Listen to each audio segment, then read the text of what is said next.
Must be the afternoon over there, is it? It is. It's the early afternoon. It's 11 a.m. That's pretty cool. Thanks. That's some book collection behind you. That's amazing. It's actually a small part of the very large collection. I never really switched over to reading the ebooks like other people do. I don't know if you go to Amazon. No, I could never get my head around ebook reading. We moved into a new house last year. This is like a cubby hole in our hallway upstairs. So this is my office. So I've got like my collection of books all along the wall there. Yeah, I saw that in another interview. It looks like a cozy place. Yeah. It's a little small. You wouldn't even know I'm in here. Like if you walked along our hallway upstairs, you wouldn't know I'm under the roof. So Dean, I wanted to thank you so much for joining me. I don't know if you've seen my podcast, but basically my podcast usually, it was originally meant to be half educational and half entertaining. But because my channel is so small, I have a hard time getting on educational people onto the channel. So it's been most entertaining so far. So you're my first guest that is a PhD, and I'm so happy to have you on because I finally asked some questions that I really would like answers to. Beyond that as well, particularly I'm very interested in chemistry. So my channel the podcast is called the Live Long Podcast. But the main thing that we're interested in general is biohacking, generally, which is why we have a lot of bodybuilders on and stuff like that. And so a lot of us are people that are interested in the outcomes of biohacking, but don't have any of the chemical or biological background. So hopefully I'll ask you some questions about yourself because I always like to know more about my guests. But I do want to caution the viewers, there is another interview of Dean that is fantastic, which I just saw this morning, unfortunately, which is called, I think, Dr. Dean, the man who's revolutionizing the supplement industry. Something like that. If you search Dean in supplement industry, you'll find an interview with only 75 views. And that interview deserves way more views. You talk a lot about your life, and it was really enjoyable to watch. Yeah. I can't remember at this stage. I've done so much over the last few years. Like that question that you have there, like the second one about whether I'm an introvert or extrovert. Yeah, I'm going to ask you that for sure. Yeah. I'm sort of like mixed. I'm a very quiet person in that I tend to keep to myself. But then if people approach me and want to speak to me, I'm communicable. But I'm sort of the type of person that sort of stays to himself. I sense that. Well, I'm also introverted as well. And, I feel like there's a power to introversion, but especially when you're adaptable, like you say.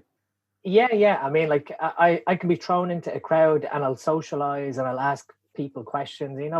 I've no fear of social interaction or, speaking to people. It's just, I think when you are introverted, especially with this whole quarantine and stuff like this, to me, that was just like, okay, I can't go to the gym, but it makes no difference otherwise that way.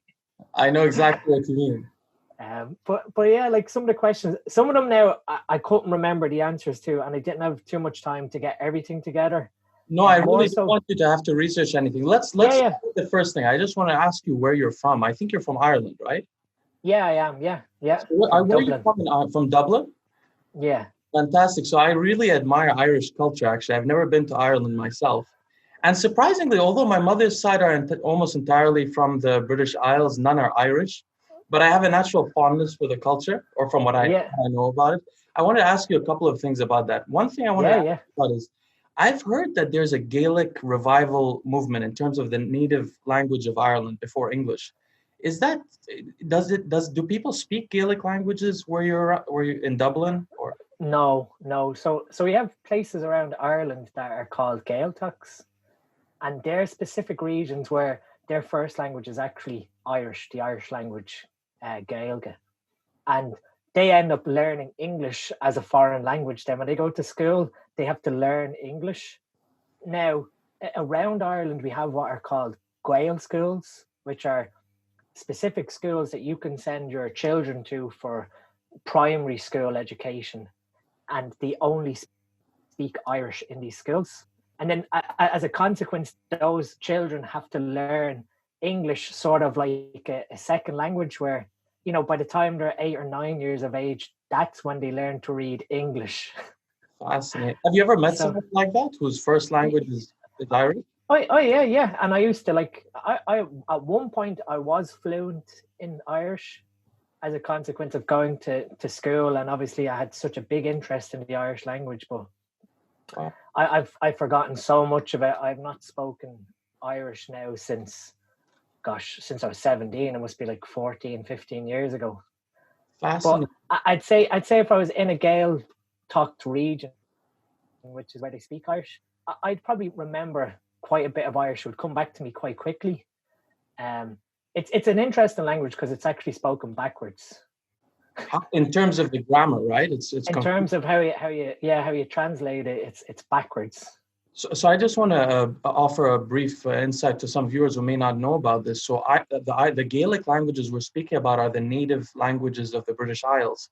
And what happened essentially is the British Isles experienced a large amount and different waves of German immigration, beginning with the Anglo-Saxons and the Jewels in the early like 600s or 700s or so.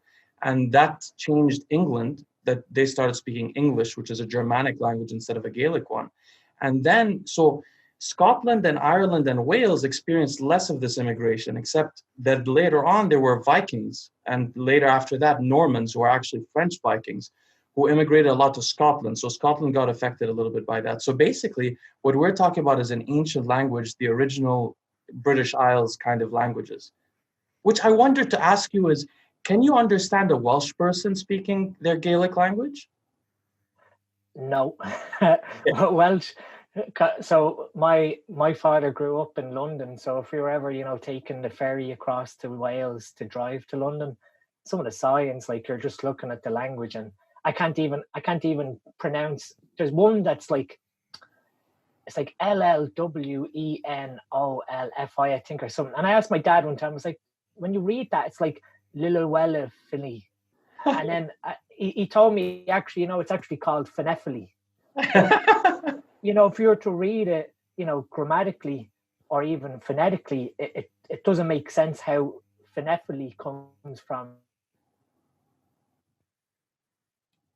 the spelling of that. Now like Welsh to me just sounds like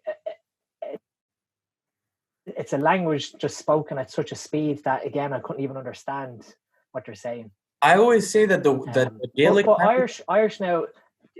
No, please go ahead. You're just Irish a little bit. That's why I'm. No, I was going to say I'm cutting off. Oh no, it's all right. It's all right. It just I may talk over you by accident. I think the connection is just a tiny bit unstable on my side. That's good. With Irish, there's often debate with schools of whether to drop Irish from the curriculum for primary schools. But to me, I have my own son who's 1.5. I'll be actively, trying to teach him Irish, because where we live in Northern Ireland, it's not part of their primary school curriculum, but it is a second language that they can learn when they go to high school or secondary school. So obviously with him growing up, he'll be growing up in a UK school with being in Northern Ireland, versus if he was in Dublin, say where my parents live, that's where you'd learn Irish as a preschooler or primary school. But we've started now. I do, yeah. Oh, okay. But you're from Ireland, the Republic of Ireland. So I live in the north and then I work in the south. So I am, yeah. I'm from Dublin. But my wife is from Northern Ireland, from Tyrone. Oh, fascinating. So that gets into another topic I would have asked you, but that's really admirable that you're going to teach your son Gaelic as well. But yeah, so I mean, like, even now, he's learning basic things and he's starting to communicate. So as well as, teaching him, other words, like other languages, like French, we say a couple of words in French. I'm trying to give him some words in Irish, like football in Irish is leafroad. So I'm trying to say, trying to encourage them to take in all these different sounds, because some of the accents to the Irish language and how we pronounce some of the words is very different to other languages like French or German, of how they articulate their sounds, basically.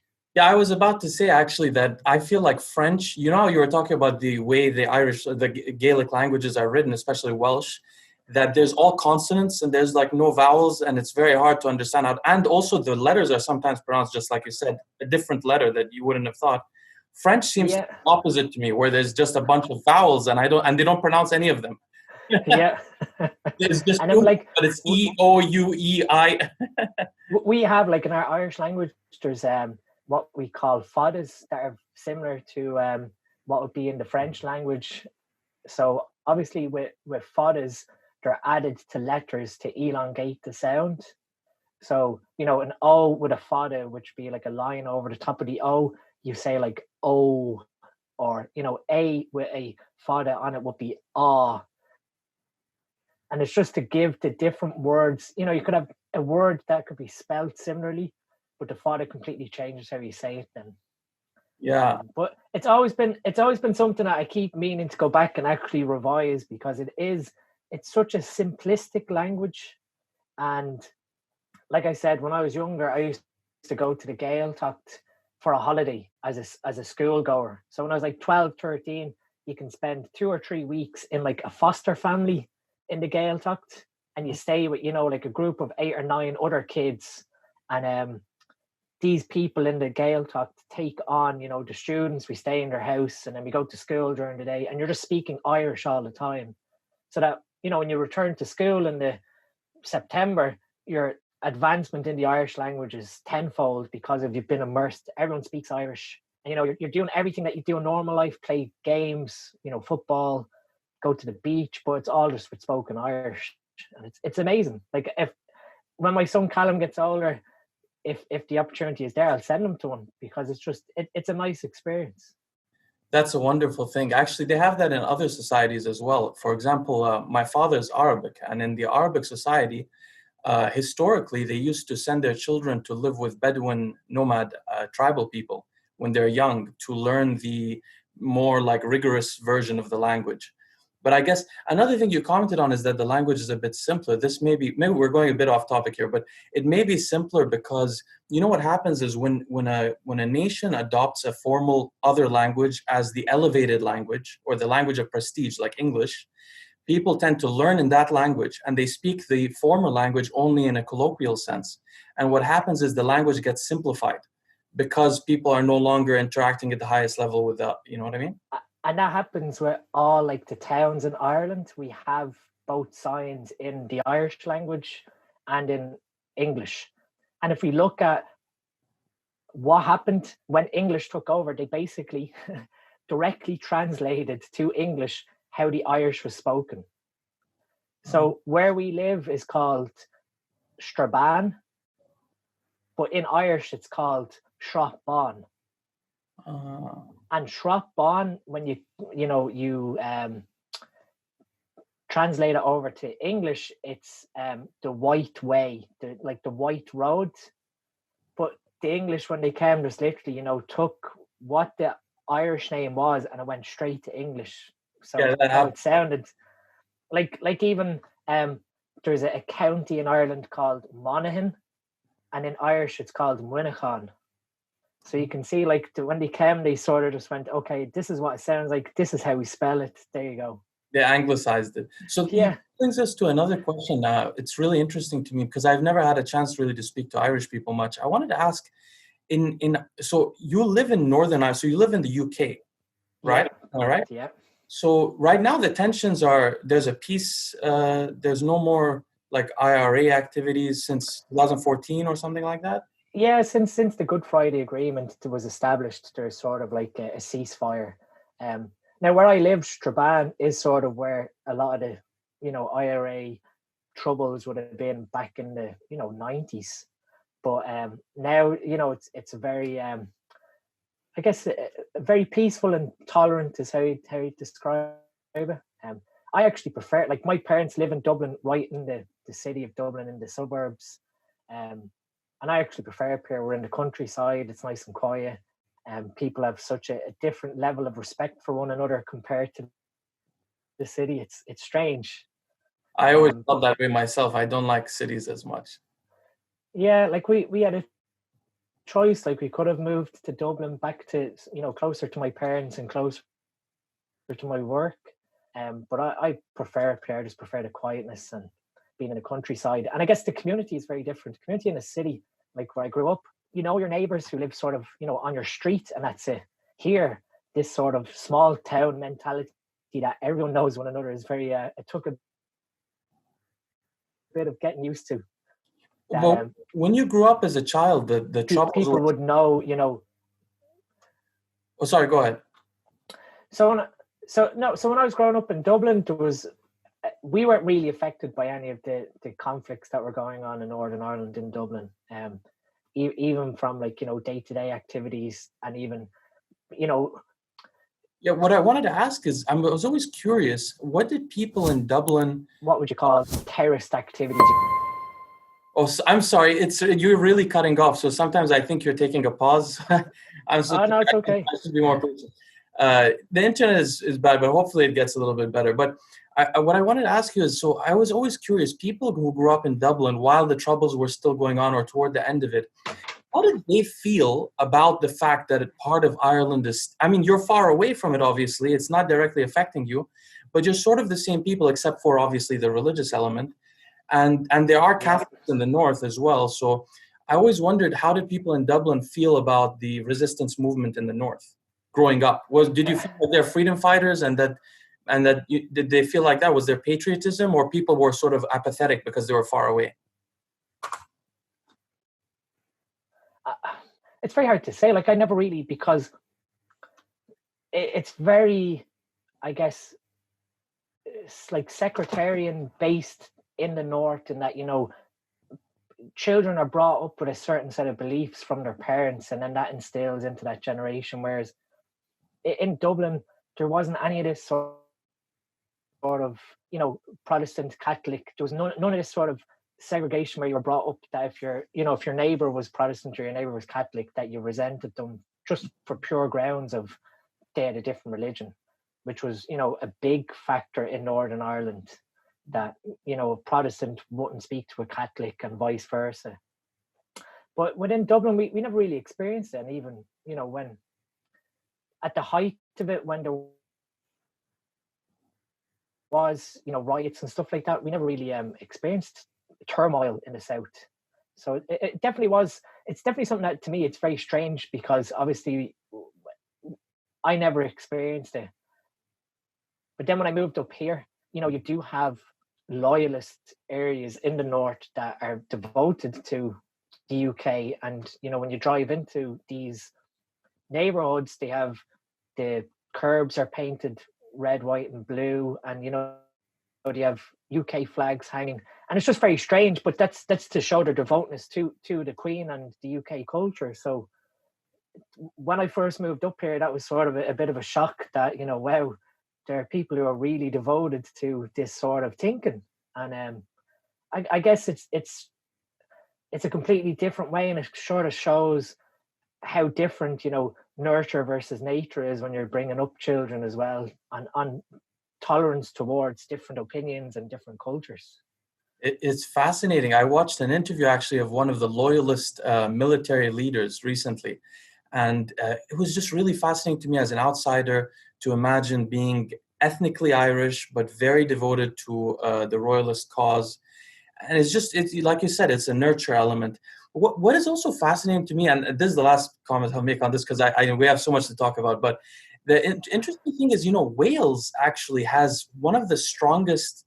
See, if you think about it, so Scotland also had sectarian issues before with the Jacobites and Catholic and Protestant, but it died out, and they never experienced the kind of trouble that we see in the north of Ireland before. But Wales is really interesting to me because, you know, Scotland recently tried to get independence.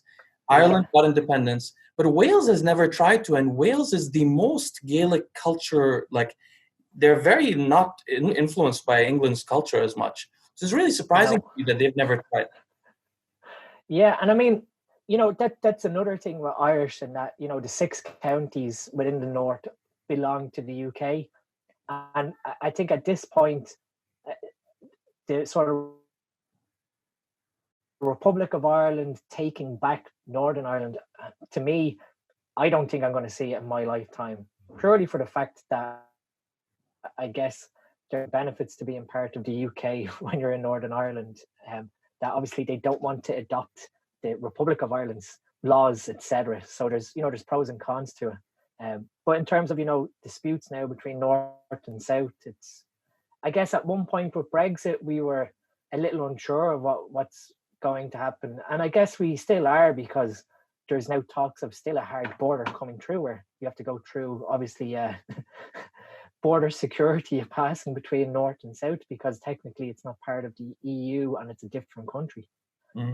So that's another big political issue that they're trying to negotiate through, on top of what's happening now, obviously coronavirus.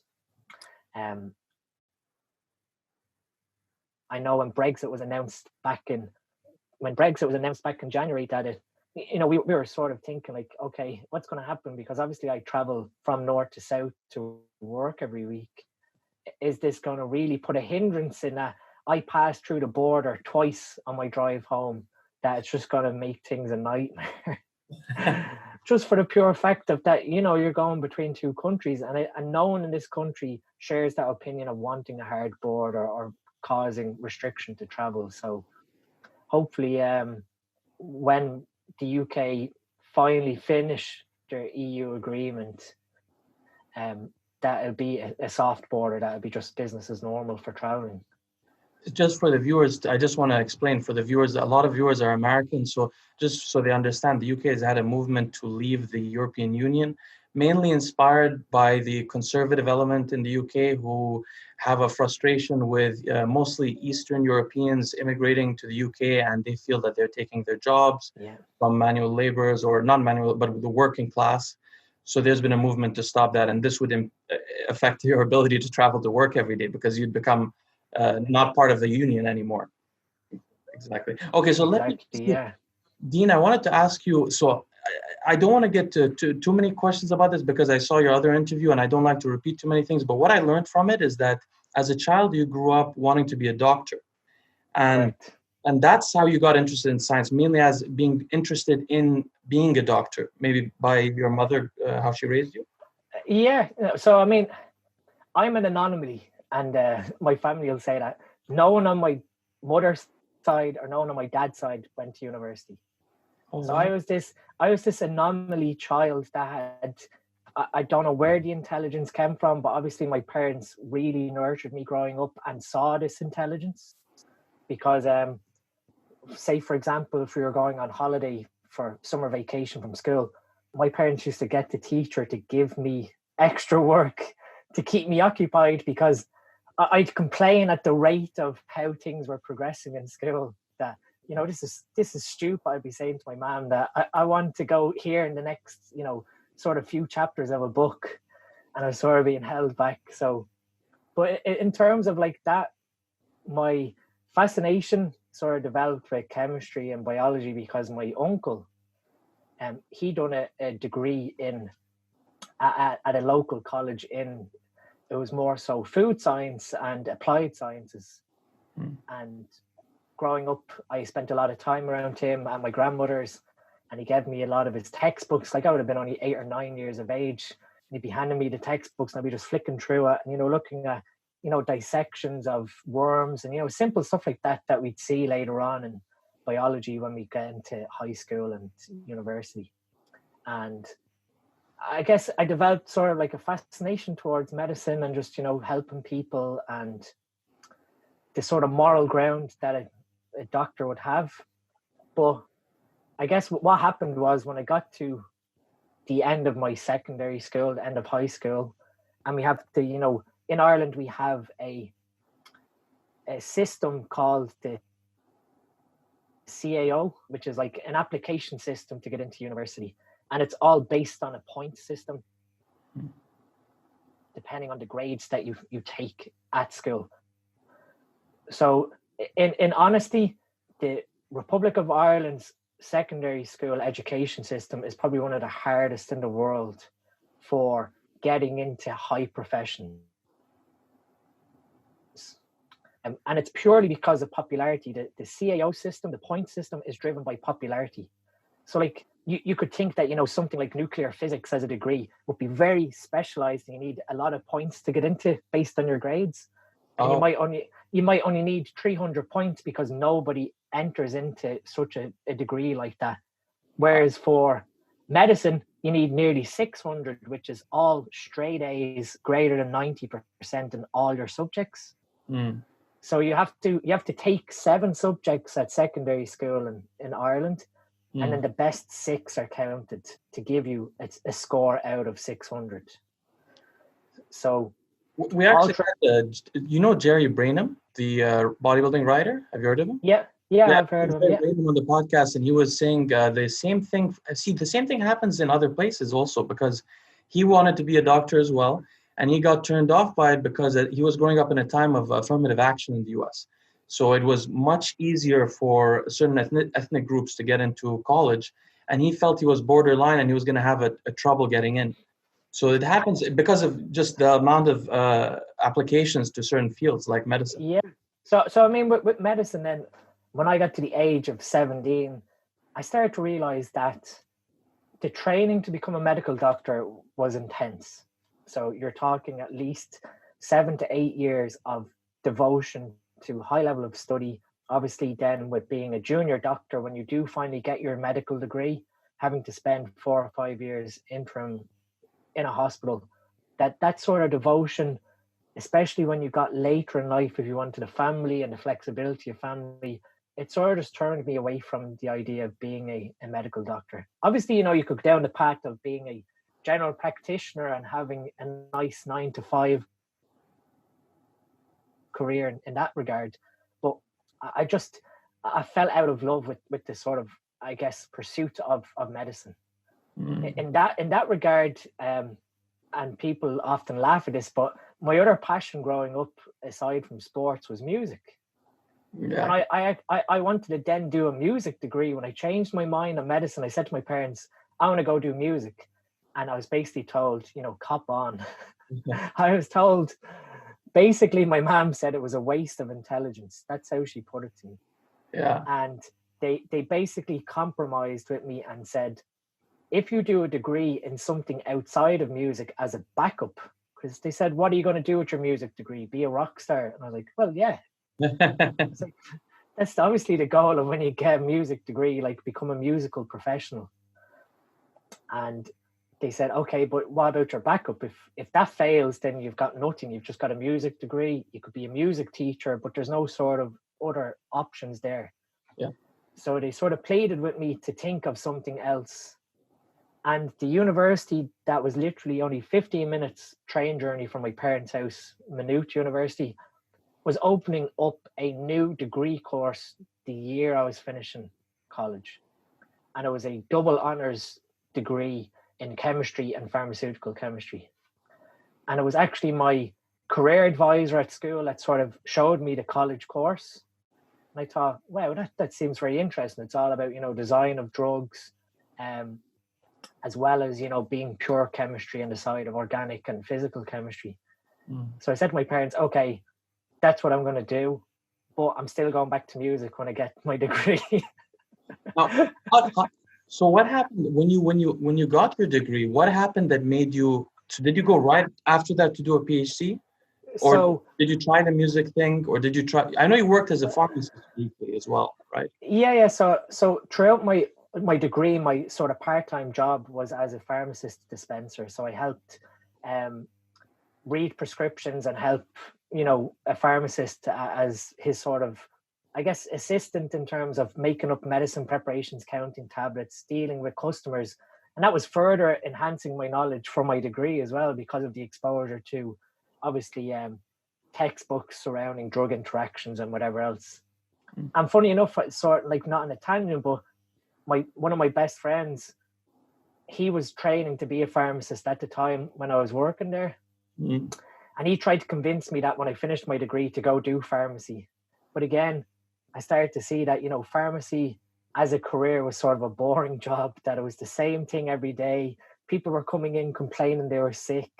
And it sort of put me off again that, okay, yes, it's community health, but it just seemed like a very monotonous job. Did you feel that way about being a doctor also? Were you concerned about that too? Not just the amount of investment, but the fear that it would be routine, 9 to 5, not Yeah, I mean, very stimulating? that sort of was another non-appeal to me. And I guess so what ended up happening was I went to university, and all of a sudden I started coming top of the university every year in the final exams. And with that sort of brought attention from the Department of Chemistry of, you're on a really strong course for a very good career in chemistry. And in the meantime, I was playing with my friends in a band, and we were playing shows maybe 3 or 4 times a week all over Dublin. So we were quite popular. But what ended up happening was the drummer of that band was very intelligent also in psychology. And he ended up getting a PhD in psychology and moved countries. So we sort of ended up just going our separate ways. And at that point, I was offered a scholarship from the university for a PhD to go straight into the PhD. And then I also managed to secure one of the highest levels of scholarships from the Irish Research Council called IRCSET. And that's only awarded to, I think it was only 50 people back then. But it was basically a fully paid scholarship, in that you got a salary to do your PhD, they paid your funds, and then you also got a reimbursement for research materials. So it was basically like you were basically going to college to work, but doing your PhD. Very interesting. They actually paid for your research materials also. Yeah. So it was a very prestigious, like it was approximately €20,000 per year. And you didn't have to teach at all? There was no teaching responsibility? So there was teaching. So again, part of the department responsibility was I could teach and I'd earn money through teaching also. And in addition to this, yeah. In that's addition, great. well. Okay, that's not so it was really like that PhD, that time with the PhD was very fun for me. Like, it was a very enjoyable experience.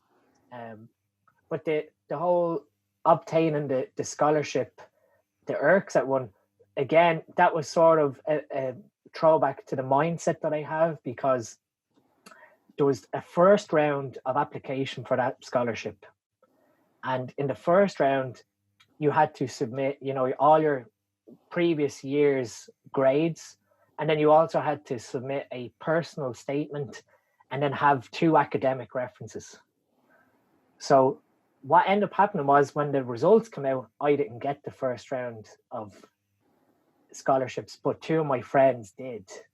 And they were sort of going, how can we bet Dean to the top? But what ended up happening was, when I asked for my academic references from someone in the department, I chose one of the professors who gave me a very balanced reference. So it wasn't very strong in my favor, because she also had people submitting for this scholarship as well. So she didn't want to, put me up higher than her students. But that sort of drove me ballistic then, that, I just want to interject. I heard you mention this in another podcast, and I wanted the viewers to know this really does happen. I've known people apply to PhDs or master's degrees, and not usually professional masters, but academic degrees, where a professor will agree to write your recommendation, and sometimes they'll even write a bad recommend, like they'll actually say something bad about you, and you'll lose your. So this really does happen. So I didn't know anything about this, like what she wrote, anything, but my supervisor, anyway, when I speak about who I worked with, when it came round to, so obviously this application came out just before our final exams for our final year of college, of university. And I just thought, what, there was a second round where they're only going to apply, I think 15 scholarships, very, very small amount of people for the whole of Ireland. And I thought, what, this second round, I'm making sure that I'm getting one of them to pursue a PhD. And I remember spending 10 to 12 hours in the library, becoming, obsessed with the subjects that I had for my final exams, to the point that then when the results come out, I came top of the university in the final year exams. And that was sort of like, sticking my finger up at who thought, oh, he's never going to get a scholarship to go and do the PhD. But needless to say, for the American viewers to know, in Europe, especially in the UK, they have sort of a exam-based curriculum where I don't know how it was in your school, but in many schools, you almost had almost the only thing that mattered was your final exam. Exactly. Yeah. Yeah. It was never continuous assessment. It was literally what you got in your final exams marked out of 1,000. So I ended up getting, I think it was 795 out of 1,000 And this, across all the subjects.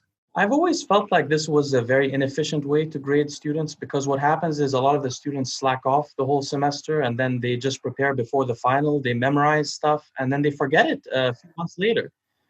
And it Yeah. becomes, Yeah. becomes like really a test of skills, of studying skills and of intelligence and of memory, Yeah. and as opposed to learning. The American system, it actually instills more learning. I think I'm a little at fault for that, in that I'm a brilliant learner. I have very good adaptic memory for memorizing stuff.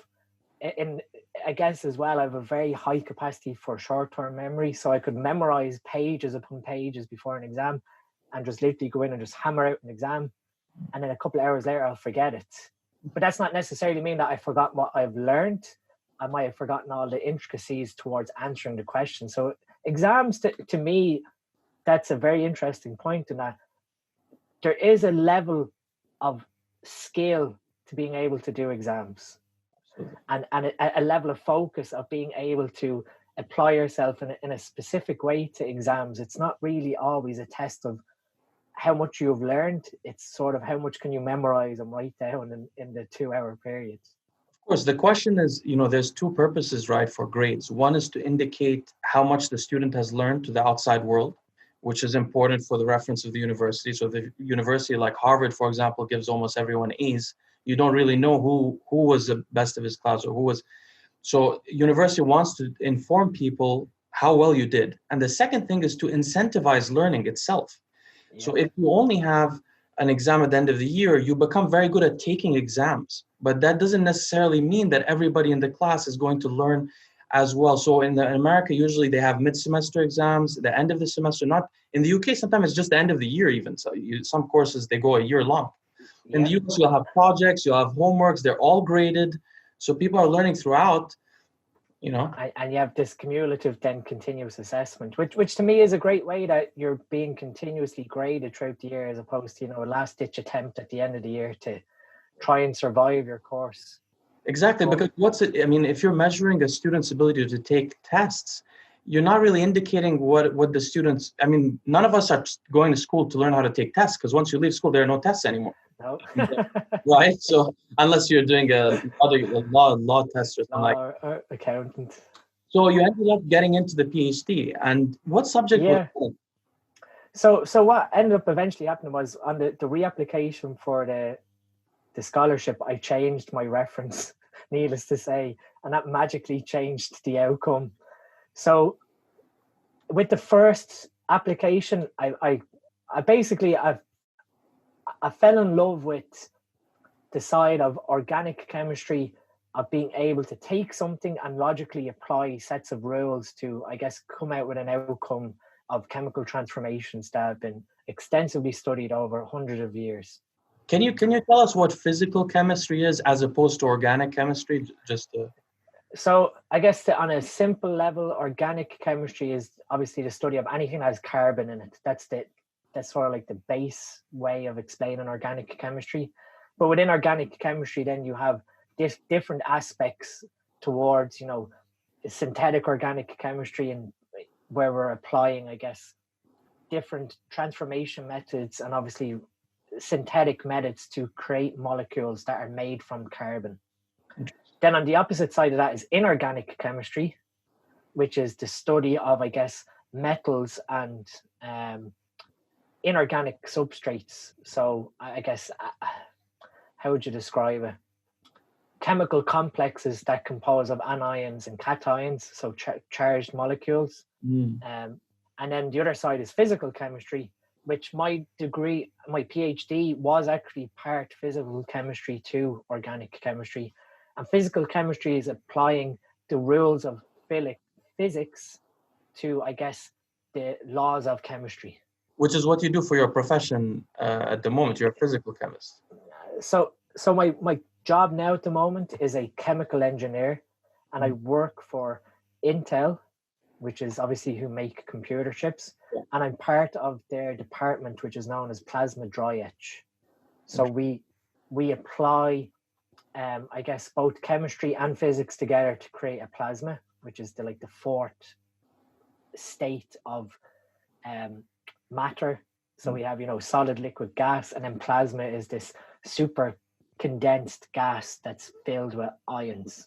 And we use that plasma then to etch silicon to create a pattern, and then obviously then other parts of the manufacturing process lay down metals, and that creates the semiconductors, that creates the computer chips that are in our computer or phones.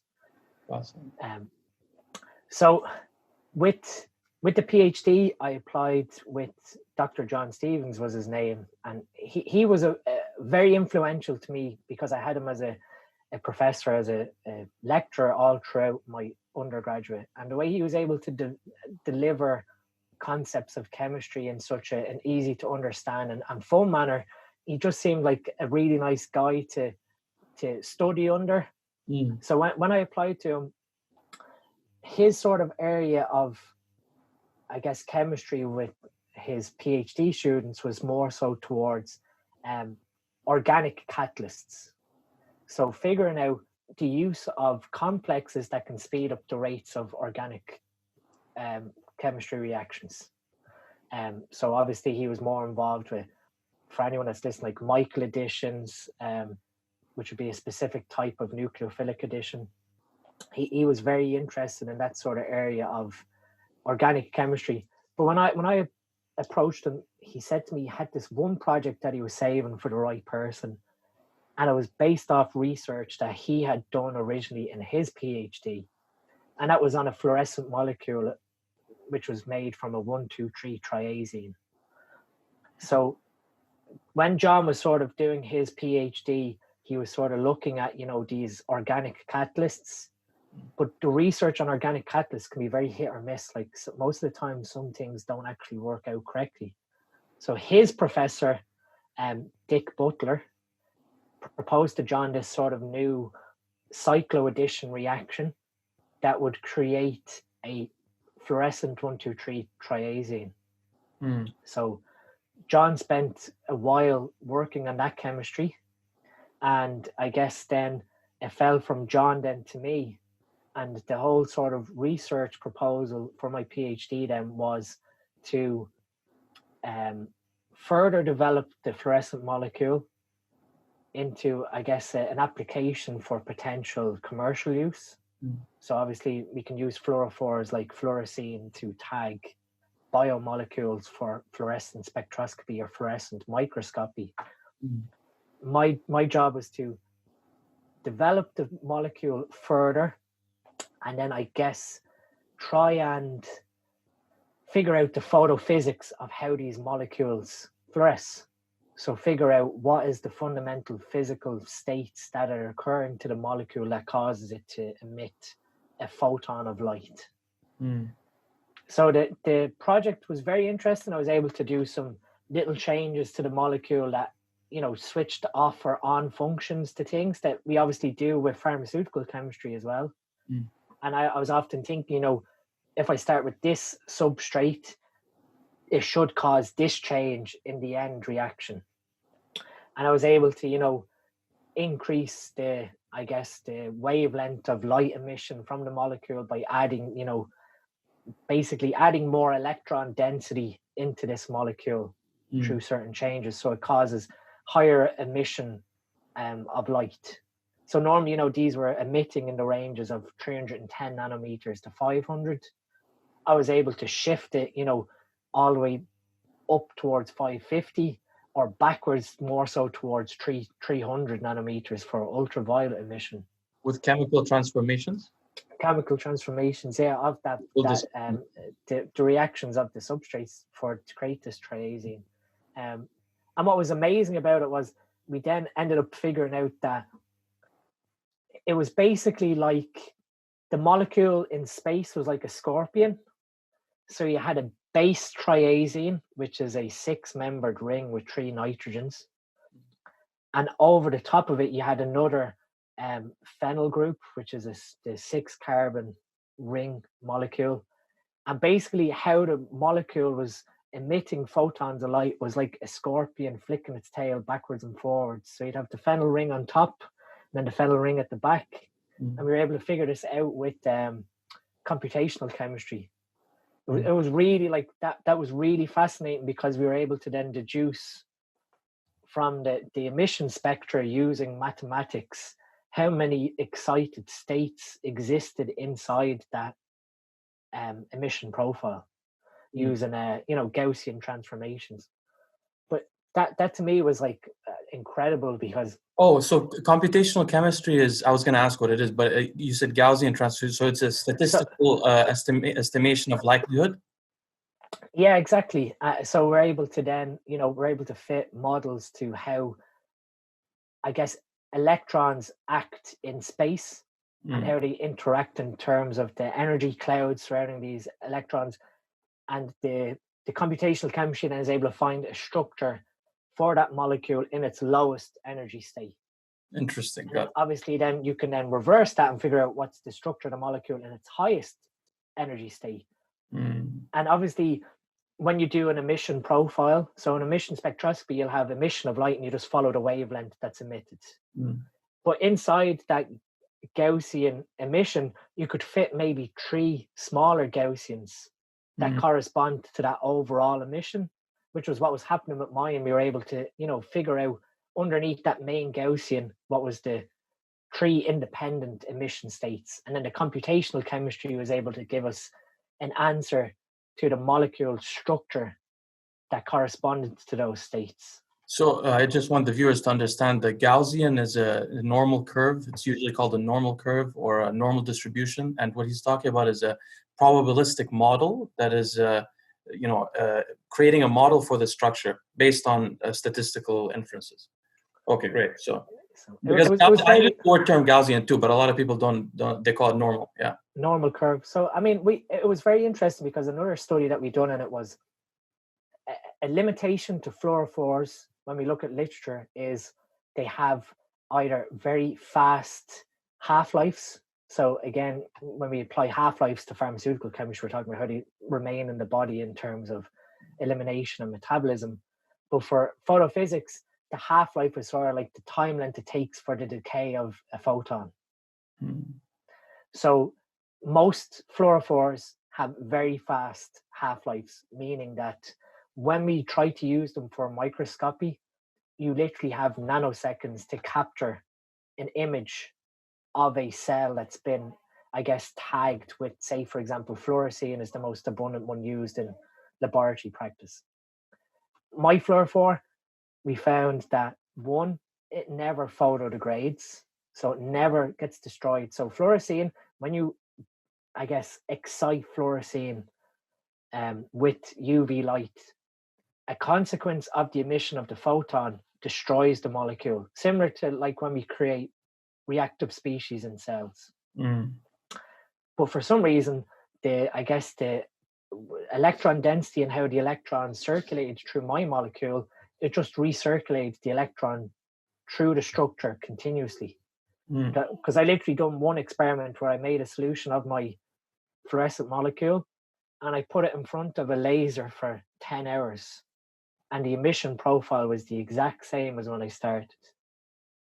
So meaning that I guess for layman's terms, this would be an everlasting glow stick. Yeah. So this is the interesting thing. I wanted to just be clear. So I've heard of this being used in medicine, but is the reason why they use this, is it to track the movement of molecules in the body? Yeah. So I guess it depends.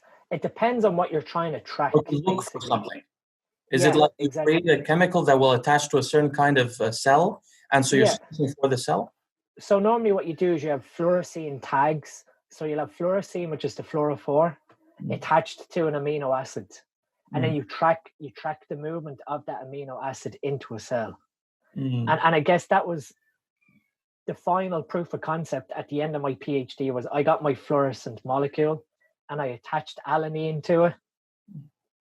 And I was able to prove, okay, my molecule, when I do a certain transformation to it, has an affinity for alanine. So therefore, if I can get this into an aqueous solution, it should bind to alanine.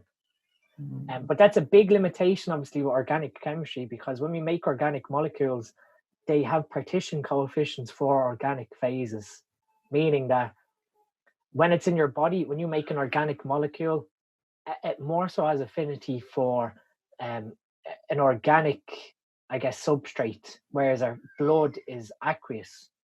Oh, okay. So when you, so if I was to just get my fluorescent molecule that I have now with the, I guess, the substructure that allows it to bind to alanine, when I put that into a water solution, say of cells, my fluorophore would just float on the surface because it has no partition coefficient to actually go into the cell itself. You know, there's nothing to allow it to mix.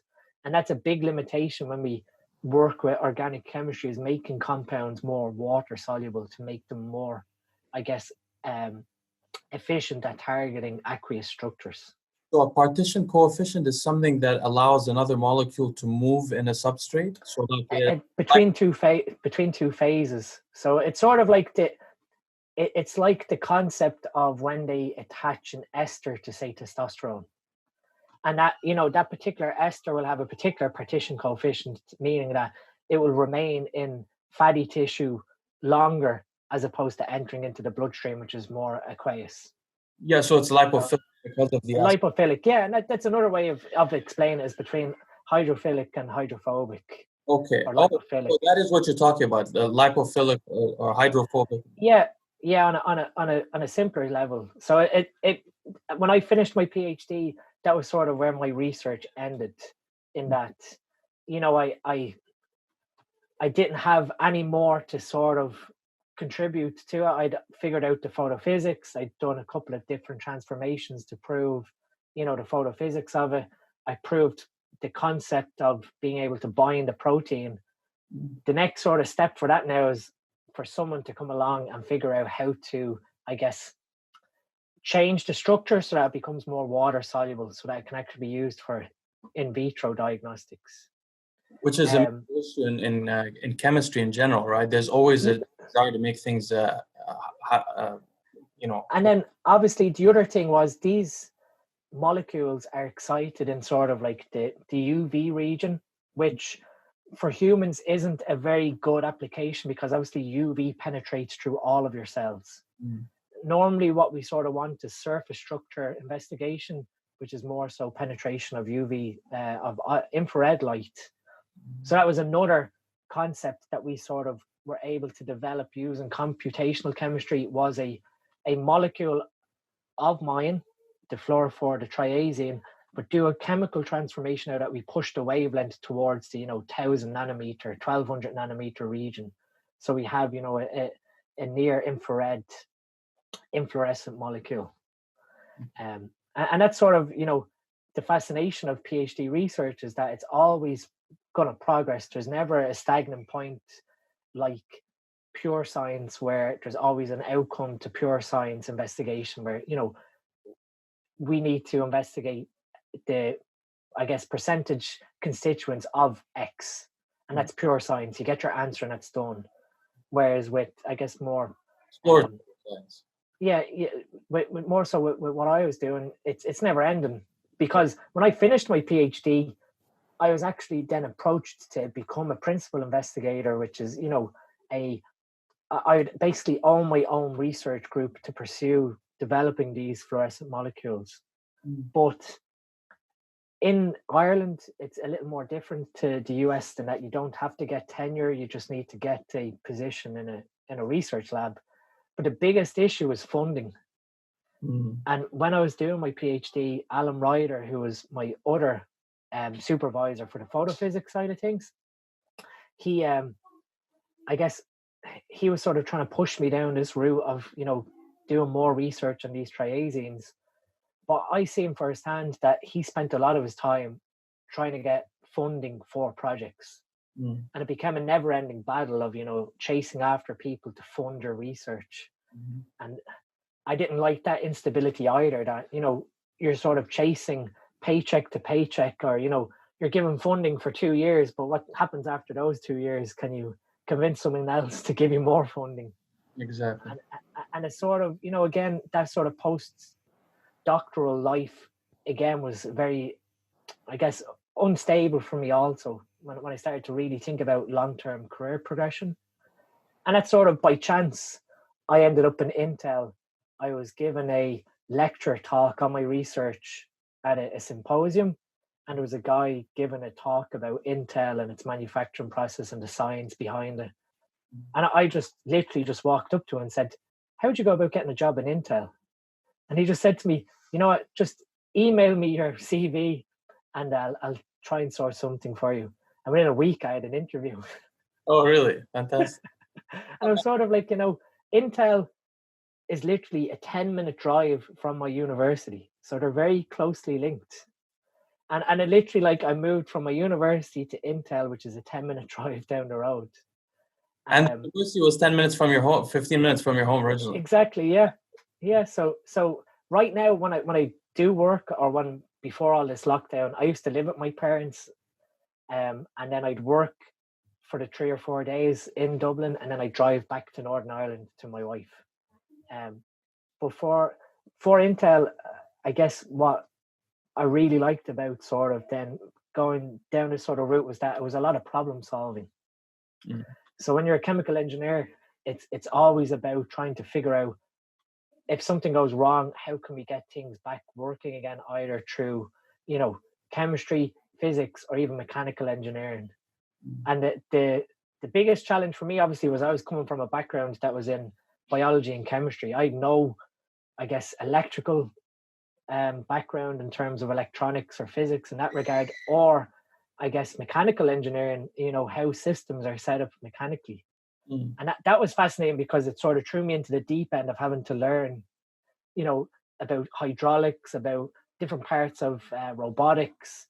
It was really like, nowadays, what I've learned in my degree is sort of, secondary to what I do every day in my job, because I'm not dealing with, chemical transformations or trying to figure out how to improve a molecule structure. It's more so how, for example, if one of these chambers can't create a plasma, why not? Is it because of, it's not getting correct microwave added to the chamber? Is it not getting the right radio frequency power? Are the gases correct? There's a lot of troubleshooting in that regard towards the job that I really like. And I guess it's very dynamic, the role that I have. So it's more interesting, I feel, than being stuck in a research project long term. And I should offer a couple of comments to the viewers, because just some of them are younger and it'll be useful. So number one, one thing Dean mentioned is that, so he chose a PhD thesis through choosing an advisor. He liked a certain advisor, and sometimes a lot of people do that, and sometimes it's the right thing to do, because if you feel comfortable with someone, sometimes that relationship is very important, especially if you're in a longer PhD, like a history or philosophy 10-year PhD. You really have to get along with your advisor. Another thing that in chemistry, what I noticed is that a PhD is sort of, even to be a professional in the field, is sort of like almost like it's a professional degree in some way. Having an academic PhD in chemistry allows you to work in industry as well. And and the degree is also usually takes less time to do, because it's a hard science. Yeah, so you have the option. So obviously, again, the global politics, of doing a PhD varies between country. So in Ireland, we have what's known as the viva, which is a oral exam on your PhD thesis. Yeah, in the US. So when you finish your research and you've I guess worked to a sufficient level that you can produce a thesis of quality, then you can submit your thesis for your viva voce. And in that, you choose an external examiner and you choose an internal examiner. So obviously the internal examiner is, I guess, someone in your chemistry department that you feel would be the right choice, who would read your research and then question you on it. And then your external examiner, you pick again someone who you feel knows your chemistry and has a similar background. And then obviously then you have a chairperson who sits in there to make sure that you don't get bullied. Because it's basically, US mine was 7 hours long, and you're basically being interrogated on your research. But people barely failed from the oral examinations, right? very few fail. Most of the time, what will end up happening is you'll be given corrections to your research. So, you'll make one claim and one of the examiners won't agree with it, or they'll say, okay, you need more references to support what you're saying. But it's very rare. You'd have to be very unprepared to fail your viva voce, because at the end of the day, you're the person who has spent, you're the subject expert, and you're more so educating these two examiners. Yeah. And I was lucky again, because my supervisor, John, his predecessor was a guy called Donald O'Shea, and he was a professor in Dublin University. And he was working on this molecule before John took it over when John was doing his PhD. So I chose Donald as my external examiner. So Donald already knew the science inside out. And that was a great challenge, because Donald was an organic chemist, but he had moved into fluorescence spectroscopy in his later years of, tenure at the university in Dublin. So that was a brilliant, John at the end of it said that was a brilliant discussion, because me and him were able to fire ideas off one another, and he was able to think of, what sort of direction I wanted to go in with the research. And that was fantastic. But, with that sort of research, there is a big commitment. And I guess that sort of plays off to what we spoke about at the start jokingly about my personality, and that I had no problem when I began my PhD spending 60 to 70 hours in the lab every week for the first 2 years. I'd happily go in at 9 in the morning and leave at 8 or 9 in the evening. You didn't have classes? It was pure research driven. So I was my own, I was lucky in that. Say that again? UK, usually you have to do an MPhil before you do the DPhil. You didn't have to. No, straight into the research. And with that, I was lucky in that, because of certain serendipity and the way my research was going, I had the majority of my research done after 2 years.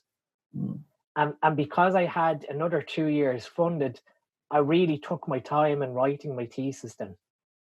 And I'd be doing, small little experiments in the lab, but literally within the first 2 years, I had all my research done. Whereas there was other people who began their PhD with me, and they were doing research right up until, 3.5 years into their PhD, where they literally had maybe 5 or 6 months to try and get their thesis written before their funding ran out. So I was sort of looking at everything. I just generated volumes upon volumes of results.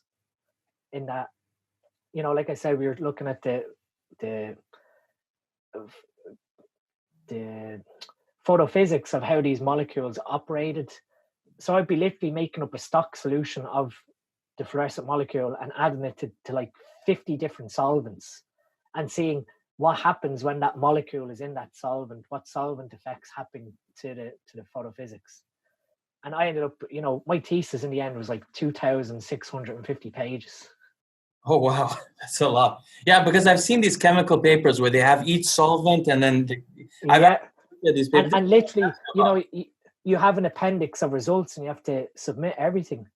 And I remember when I had to submit my thesis in the end, saying to them, okay, all my results, I have them as appendices in Word documents on this USB. Do I have to print them out? The main bodied thesis book was, say, 450 pages. Do I need to print out the 2,200 pages of results? And originally the examination department said yes, because that's the rule. You have to print out everything. And I was like, okay, so you do realize I have to print out one copy for the university, one copy for the internal examiner, one copy for the external examiner, and then one copy for myself. I was like, that's nearly 10,000 pages you want me to print out. And so they thought about it, and they said, no, it's okay. If you put them on a CD and, you append it to the back of your actual thesis book, your appendix of results, that would be acceptable. That was the first time they ever made that exception, because I was of 8 or 9 volumes of appendices with each chapter's results, that it's very thick. Okay, so before we get into my questions, which I'm very excited to ask you about in chemistry, I want to ask you briefly about, I want to, to tell the viewers. So the reason why So first of all, you're well known in the bodybuilding world, and but I don't. Maybe you can tell us. So I know you were a kickboxer. You've talked about this in other interviews. You injured your ankle. You had difficulties with that. You were already in the gym, so you started thought one day you could compete, and it would Yeah. be fun for you.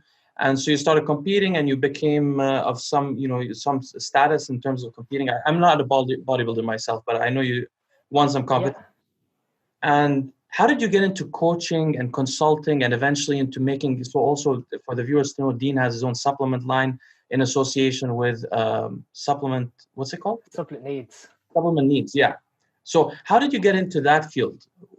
How did that transform from you competing, advising, and formulating?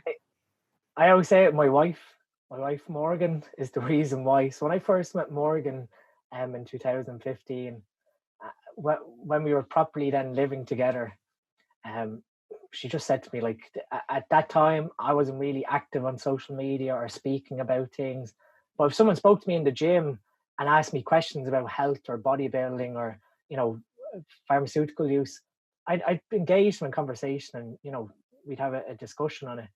And she just thought it was just silly that I wasn't getting more out there and speaking more on social media. And so I guess what sort of happened was I was getting coached by a guy in the UK that most people know, Bodybuilding, Jordan Peters. And he had a website trained by JP with a forum. And I just started. I don't be on any of the internet forums for bodybuilding. I've said it on other podcasts. I just got tired of just seeing a lot of BS and just incorrect science that was leading people wrong.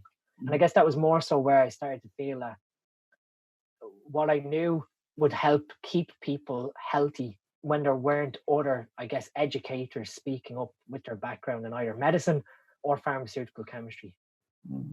And I guess at that point, I started challenging belief systems within bodybuilding surrounding how we address health within, Jordan's forum, where people started to actually go, what you're actually saying makes sense. I don't know why we've been listening to the other form of thinking all this time. And I guess from there, it just became a point of call that people then started to see that sort of established expertise. And I didn't always plan on having this sort of consulting service for bodybuilders that you can consult with me surrounding, I guess, functional medicine and applying that to bodybuilding.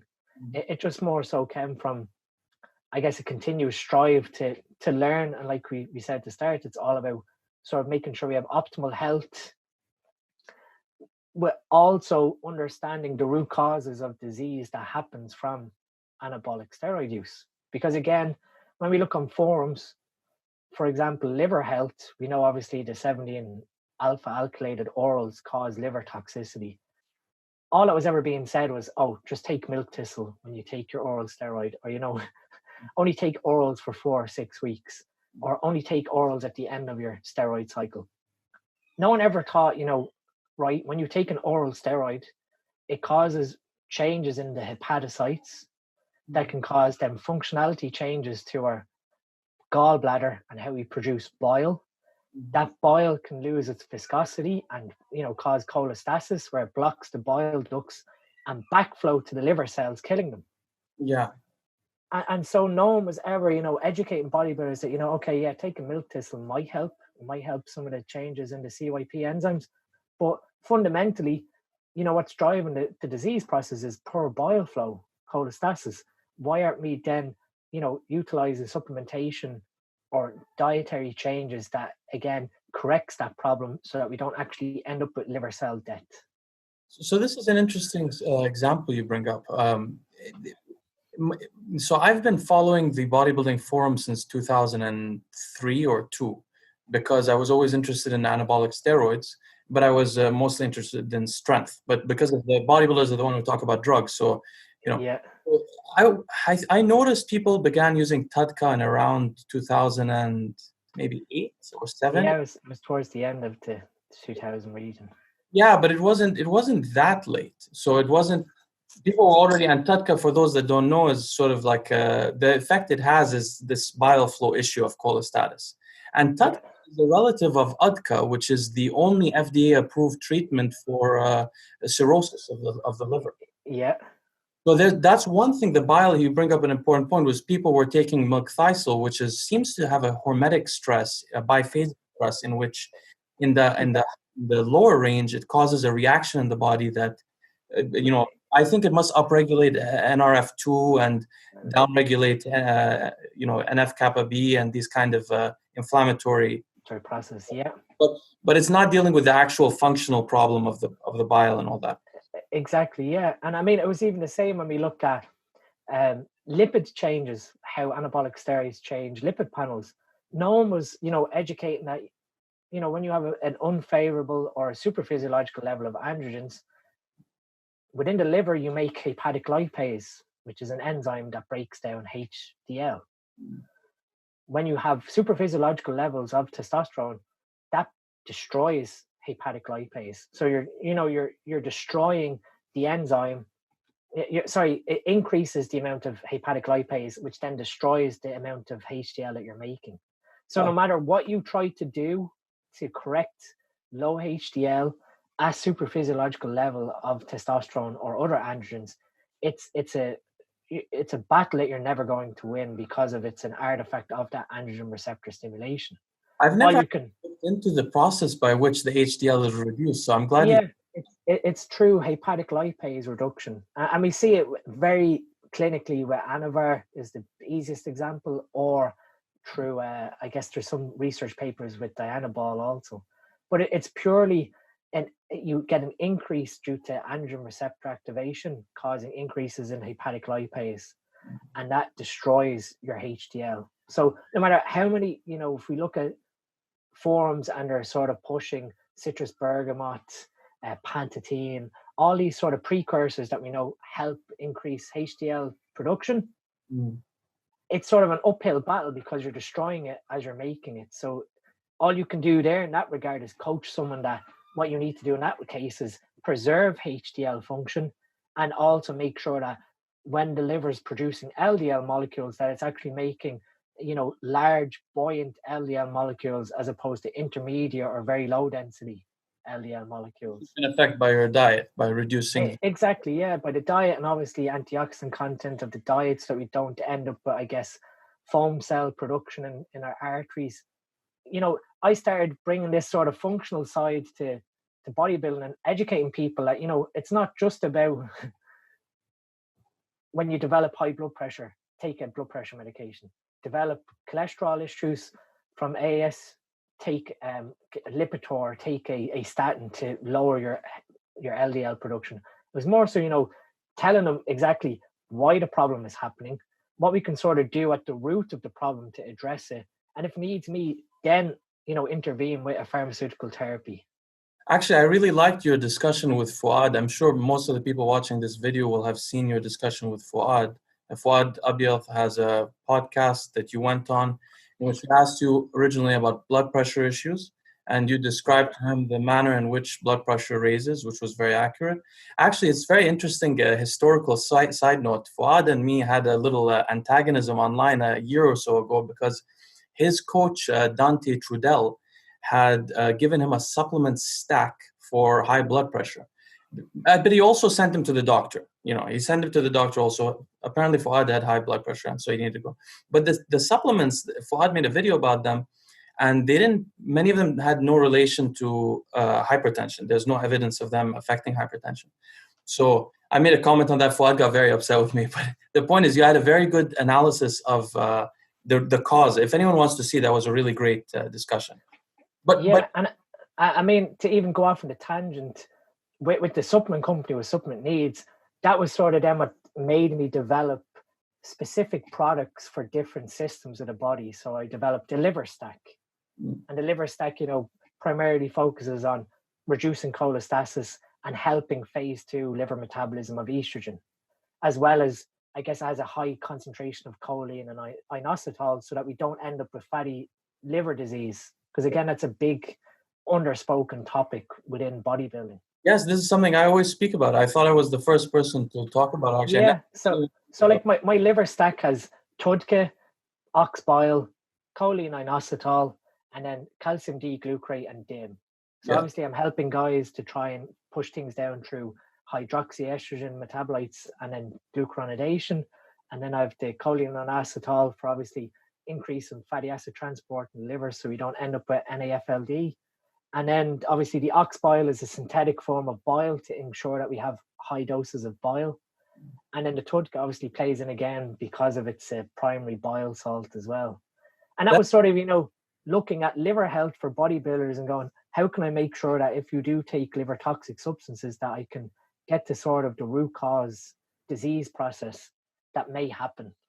Well, there's a couple of, because when we talk about the liver, we're in terms of bodybuilders, the diseases we're looking at is the progression of non-alcoholic fatty liver disease, which leads to cirrhosis, right? And then another thing which is cholestasis, which is separate, which is the bile flow becoming stagnant.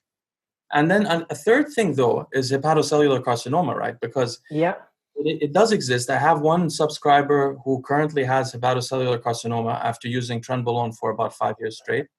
Yeah. And I've tried to get him actually on the podcast as a warning to others because it really does happen. It's rare, but it does. I've had one DM from someone in the UK who basically suffered an injury to their right side of their abdomen. And when they were rushed to hospital, found that their liver had burst with severe carcinoma of the hepatocytes and quite an extensive amount of cirrhosis driven by anabolic steroid use.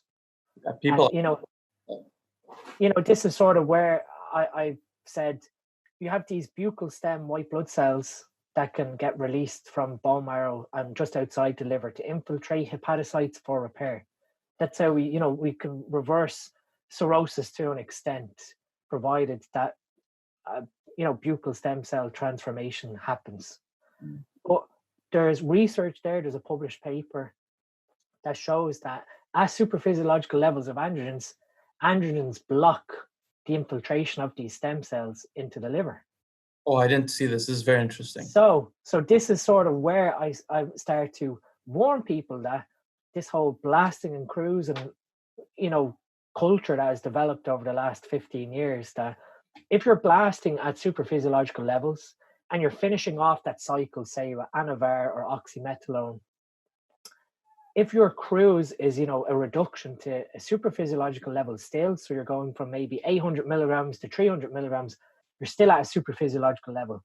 There's still injury after happening to the liver as a byproduct of metabolism of the alkylated steroid.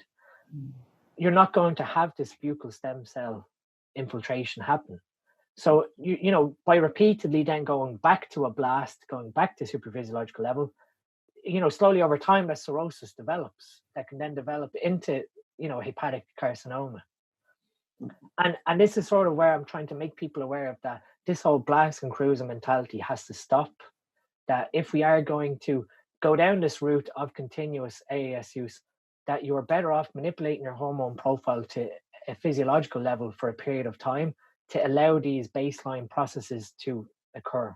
Because I guess when we look at testosterone that our Leydig cells make, or adrenal glands, is the exact same bioidentically to what we inject, other than the ester attached or the delivery method. It's the exact same. So if we are maintaining a total testosterone level of, in UK and Ireland, it's nanomolar versus nanogram deciliter in the US. For example, if you maintain your testosterone level at 15 nanomolar with TRT, it's the exact same physiologically, same processes happen, versus if your Leydig cells are making it. Other than, your HPTA is shut down, like your fertility is still affected. Well, there may be a consequence to that also, but I'll go off topic, but there may be a testicular fibrosis that comes from... Exactly. Yeah. So obviously the oxidative stress that happens obviously from compound use as well, and what can cause infertility issues needs to be considered. But to go back to the liver, so I'm very interested in this subject. So a couple of things. I thought that I've reviewed the papers on the subject of the hepatocellular carcinoma in great detail. And my impression was that what is causing the mutation in the cells of the liver was oxidative stress coming from the androgens. And of course, what you're talking about, which I didn't know about, is an inability to heal that's also caused by the androgens. Yeah. the concept. So the interesting thing, just for the viewers who haven't watched my video or haven't listened to your, actually you don't make videos that much, so this is the only way they can learn. So that's great. So, but for those that haven't heard about it before, basically a lot of people think that the oral steroids are the only ones that are causing this damage. What the oral steroids are doing is they're staying in, being digested by your liver for a longer period of time. But it is actually the affinity to the androgen receptor that is the causing the damage. So you can have an oral steroid that is staying a long time around your liver, like oxandrolone, that rarely causes hepatocellular carcinoma because it doesn't have a great affinity for the androgen receptor. Exactly, I was going to make that point. You could also have trembolone, and you could take trembolone acetate, which has a great affinity, and this is how other people can be injecting trembolone, never take an oral, and get liver cancer, right? Exactly, yep. So just a warning for the viewers. This is, and liver cancer is one way you can go, but just as Dean just said, the other way is non-alcoholic fatty liver disease, which progresses from fat deposition on the liver to collagen there, to scarring. And what's scary about NAFLD, the non-alcoholic fatty liver disease, is that it's in by parts asymptomatic, other than you may suffer with mild digestive stress to begin. And at the point then obviously of when it actually becomes a serious issue, when we have liver enlargement, is when it becomes quite a serious impact towards, I guess, liver regeneration and healing the liver at that point. And I guess that's once you get to cirrhosis, it's not reversible. Exactly, yeah. So it's sort of, being able to maintain that fatty liver, that fatty acid transport in the liver by ensuring that we have sufficient amounts of choline, and again, transportation with inositol is a big thing. And again, it's something that's not really discussed. So the interesting thing is there are papers on inositol that are quite old. There are a lot of papers on rodents I've seen, and I know it is in other formulations also, but they don't really study it as much. I mean, most of the research on choline was done by, I think his name is Alan Bauman from Chicago. He's a MD who discovered that in the absence of choline in parenteral nutrition, patients developed an NAFLD on their own, which would progress to not cirrhosis, but to steatosis at least. But those studies only studied choline, which is why I say choline is a vitamin and is a necessary, because a deficiency of choline causes NAFLD automatically. Yeah. And it's the same, most people, again, don't realize how important choline is, even from, I guess, not even for neurogenesis or, neurotransmitter development, for also, I guess, cell integrity. And when, for example, pregnant women, this is a really sort of off tangent thing, but most morning sickness with pregnant women is caused by a choline deficiency. Is that so? It's caused, so you end up with this sort of imbalance towards, as far as I can remember, histamine, but it's purely during embryonic development. The embryo takes the maternal choline, and that's where it's really important that someone who is pregnant is getting the minimum of 500 to 800 milligrams of choline per day, and it's such an easy way to reverse morning sickness because of that choline imbalance. Well, I'm glad you told me this. I'm hoping that to have children later, so now you So that was part of my wife. My wife had a supplement list when she was pregnant with my son, and not once did she ever have upset stomach. And she just maintained that 800 milligrams of choline every day. So your supplement, you give her 800, great. That's more than the American American recommendation, which is 450, I think, for women. But your product has the bile, stuff to help with the bile flow, and so you don't get cholestasis. By the way, cholestasis happens to pregnant women also quite frequently. Yeah, it does.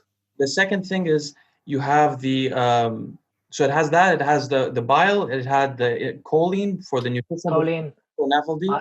And then you have calcium, which I know about, but the DIM, I don't know what it's for. I don't know it. Diindol methane it's a derivative from cruciferous vegetables, and what it does is it upregulates phase 1 metabolism.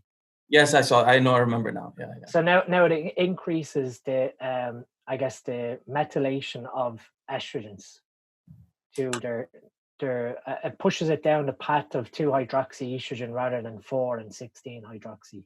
Why do you regulate the estrogens?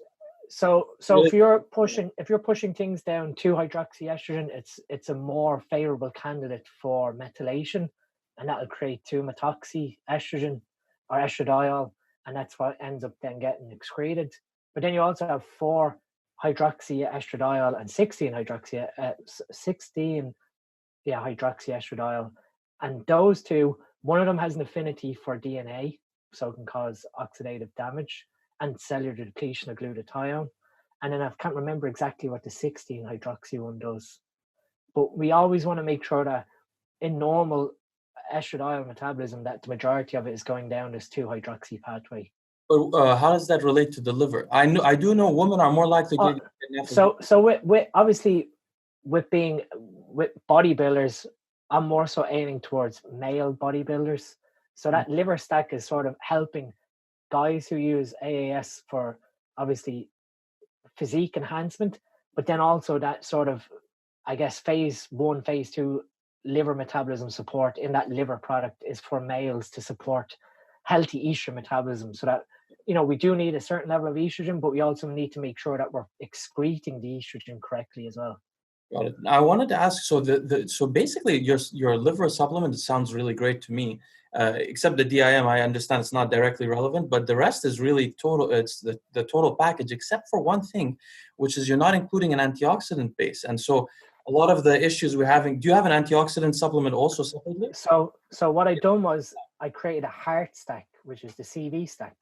And I packed the CV stack to the brim with antioxidants, because I came to the conclusion that more so for, I guess, lipid peroxidation and causing foam cell formation, that was a huge undermining problem that most supplement manufacturers weren't considering when it came to the models of arteriosclerosis.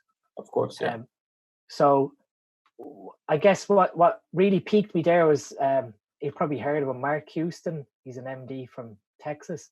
He published a paper on this new model of foam cell production and, I guess, LDL oxidation causing arteriosclerosis and penetration of oxidized LDL, triggering plaque formation. So with the CV stack, the heart stack, I put in 3 ingredients that sort of covered HDL production in terms of citrus bergamot, pantethine, and so I figured, you know, if I can preserve HDL function in an enhanced athlete, it's better than doing nothing. So although, you know, people sell off citrus bergamot, pantethine and CoQ10 as these sort of miracle things that keep you making HDL, it's not correct. So then from there, I figured I need to make sure that guys, because I know that some people don't eat vegetables to a high extent, or don't eat fruits, or they lack in polyphenols and antioxidants, they're very important, again, as you said, for NRF2 activation, as well as free radical and, I guess, vitamin E recycling. That's another big thing that isn't considered. Because obviously we need to ensure that as reactive oxygen species are being made, and to a lesser extent reactive nitrogen species are being made, that we have adequate levels of cellular antioxidants, more favorably vitamin E, which is sort of the master in terms of arterial health that will accept free radical electrons. Now, one interesting thing about that, I recently discovered like a week ago or so, that estrogen, I found a paper that estradiol is as powerful as an antioxidant for LDL oxidation as vitamin E, which is vitamin E has no power. They were comparing vitamin E, and I must have a look at that research, because I know there was some level of research that had it was like an estrogen like receptor, or it was what did they call it? It was estrogen related receptor or something like that was what they called it in the paper. But they were actually investigating that these estrogen related receptors had affinities for reactive oxygen species. Oh, interesting. So they became sinks basically for the affinity for a reactive oxygen species, and that they were basically then like a sensor for antioxidant activity in your body, basically. Now this is sort of a dead end, unfortunately. So you should check out my video. It'll be up next week. It's called, or it'll actually be up late tomorrow, maybe actually tomorrow, called "To Block Estrogen or Not." But it's sort of a dead end because So there was a big, this is off topic. I have some more questions for you on this. By the way, we haven't even gone into the basic chemistry questions I wanted to ask him about, which you're mentioning right now, like reactive nitrogen species, but we'll get to that in a second. So I wanted to tell you guys, this is sort of a dead end to the viewers. Estrogen seems to really be, first of all, it seems to limit the LDL oxidation, which I didn't know about the gentleman you mentioned who started, I guess, that stream of research, but obviously now it's sort of accepted in the cardiovascular research community that LDL oxidation is in the mainstream community, not just in the functional medicine world. Yeah. So it's accepted that that's an issue, but even though estrogen does that, and estrogen also increases nitric oxide synthase, so it relaxes the blood vessels, and it also, it does a lot of things in animals. It's been shown to reduce the hypertrophy of the heart, probably because of the relaxation of the blood vessels. But the problem is this: there was a trial where they gave men who had cardiovascular events in the 1970s. I forgot what it's called, but the trial cited in my video. They gave them 2.5 milligrams of estradiol by tablet, and the mortality worsened dramatically. They had to stop the trial. Then there were 2 trials with women in which they gave postmenopausal women estradiol, but with progestin. And in both cases, cardiovascular outcomes worsened. So it's very unclear what the reason is. Now, there's another one, a trial called the KEEPS trial. The first 2 were called the Women's Health Initiative and the HERS trial.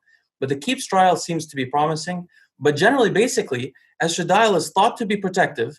But whenever you give somebody synthetic estradiol, it doesn't work out very well. So I don't know what to make of this personally.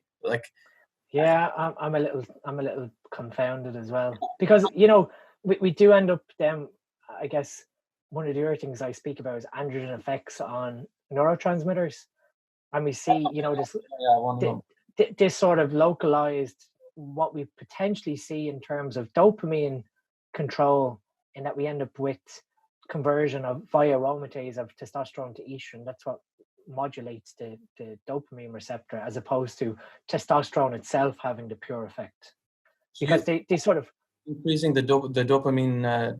So in my view, it's sort of both.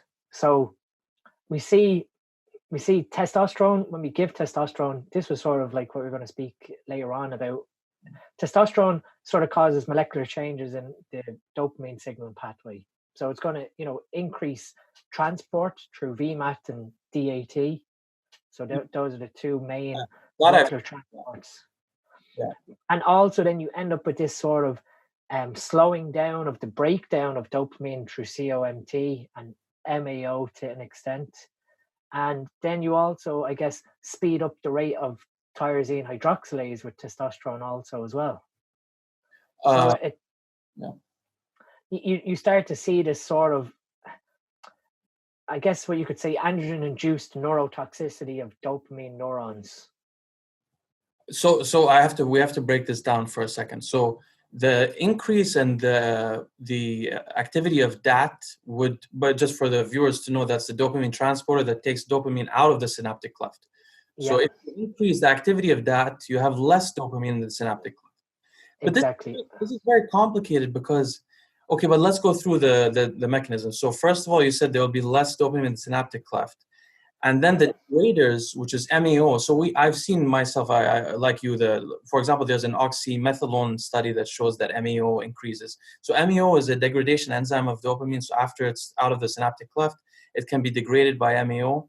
You mentioned another enzyme. What was that one? COMT, catechol O-methyl transferase. Is there evidence that's what methylates the dopamine, right? It is, yeah. And that's also what methylates estrogen. So this is where it gets very, very, very interesting. And norepinephrine, right? And norepinephrine. And that's more so, again, when I speak about magnesium deficiency, and more so when we see sleep issues with, say, trenbolone, it's purely driven by, one, dopamine activity, lacking the adequate amount of magnesium to support that COMT enzyme, because that's the cofactor for COMT. Never mind having enough SAM or methyl groups present for the enzyme to do its transformation. It needs magnesium at the core of that enzyme to stabilize docking. But what I want to ask you is, did you see any paper that directly showed a change in the COMT expression because of? No. Oh, I've never, I was just speculated it. Yeah. And, by You I have guess. yeah, because there's not much. This is what I wanted to. Well, I'll let you finish first, and I'll tell you. You have. And I was going. I Yeah. was going to say that's sort of where, from my own sort of personal experience, that was sort of when I started to figure out, when Trenbolone goes into a pre-contest or a dieting stack, sleep goes out the window. So what drives sleep? Either we have sufficient quantities of serotonin to calm the system down, as opposed to, I guess serotonin is so multifunctional, but in terms of sleep, it's a calming, Yeah. mildly inhibitory hormone, neurotransmitter is how I put it. Yeah. And then we need to have low levels of dopamine so that we're not stimulated to stay awake. Yeah. It's not just having, adenosine receptor occupancy. It's also having low levels of dopamine. Yeah. And I start to figure, okay, so what's common to, contest prep bodybuilders? They use aromatizing drugs. So there's going to be a level of estrogen present.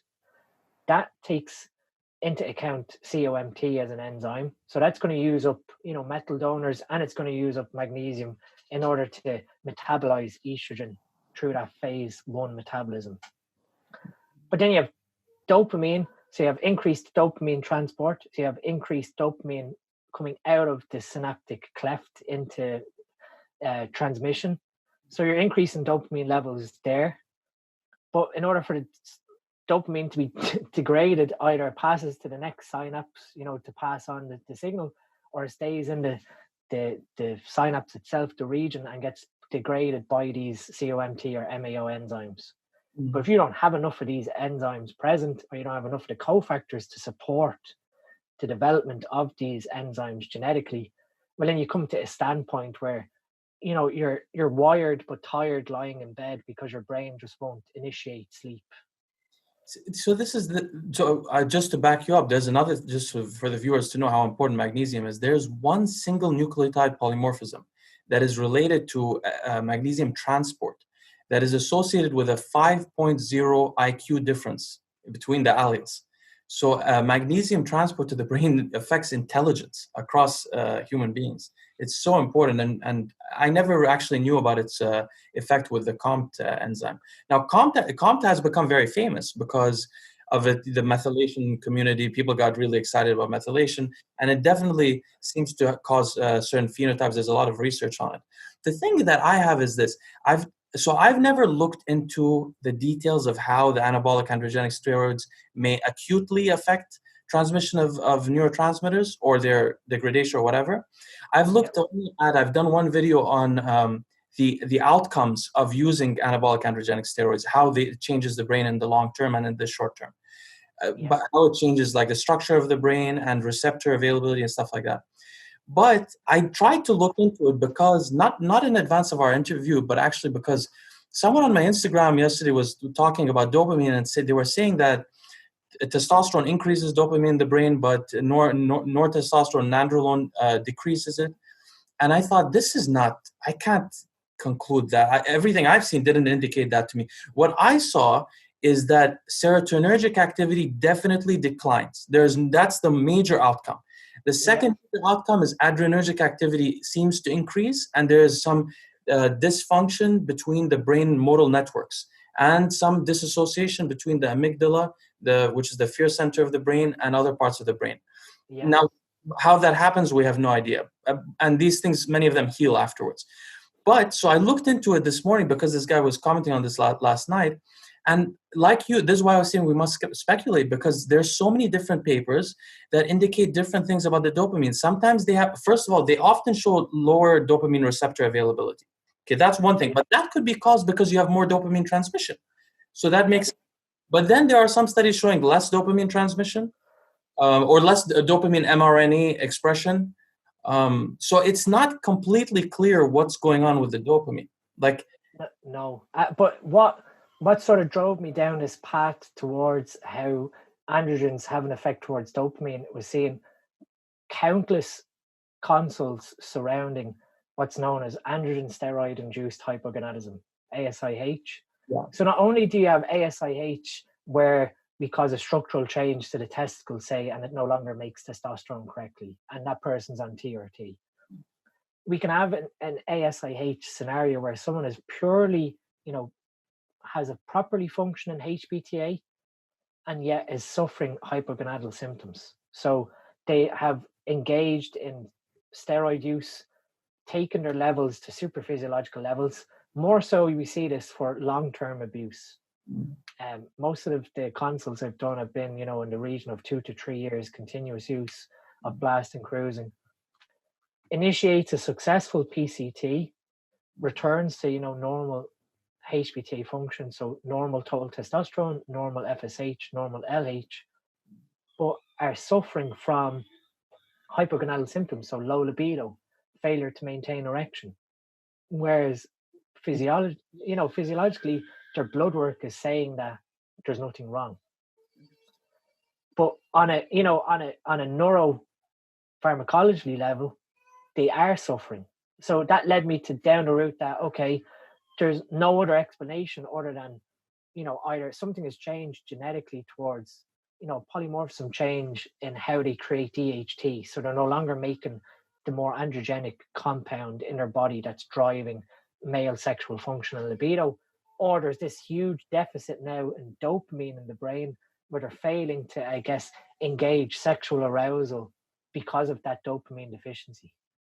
Yeah, there is some evidence of having a dopamine deficiency after they stop, for sure. There's a lot of evidence in rodents. And I guess, how I often try and explain to someone then is that they could maybe do a Dutch dry urine test and see, what's the level of kyuranine in their urine. And, that sort of then gives you a sort of mild understanding of, I guess, how much dopamine is being made in their brain, whether they're making too much, too little. Because, again, it gets very specific in that it's not just about the levels of transmitters, as we spoke again. The receptors themselves have thresholds. Your receptor threshold, the stimulating voltage for that neuron could be too high. Yeah, exactly. Could be way too high from excessive dopamine release when you're on high levels of androgens.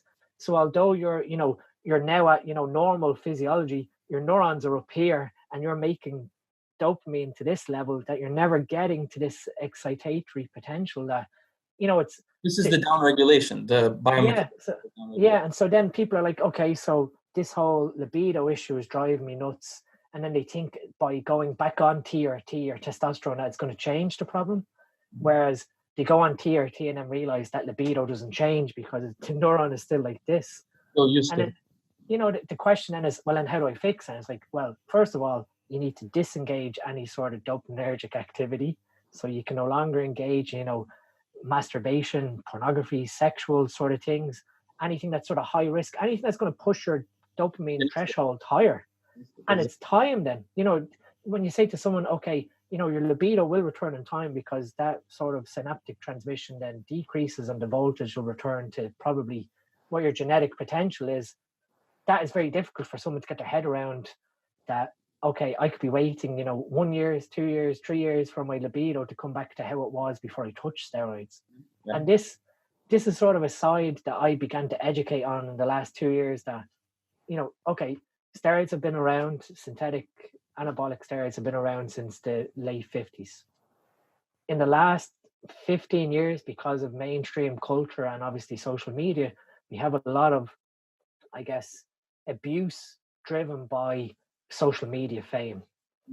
And I keep saying this, in the next 20 years, we're going to see a big uptake in, I guess, mental illness being driven by anabolic abuse in adolescence, not appreciating the effects that it has on neuropharmacology.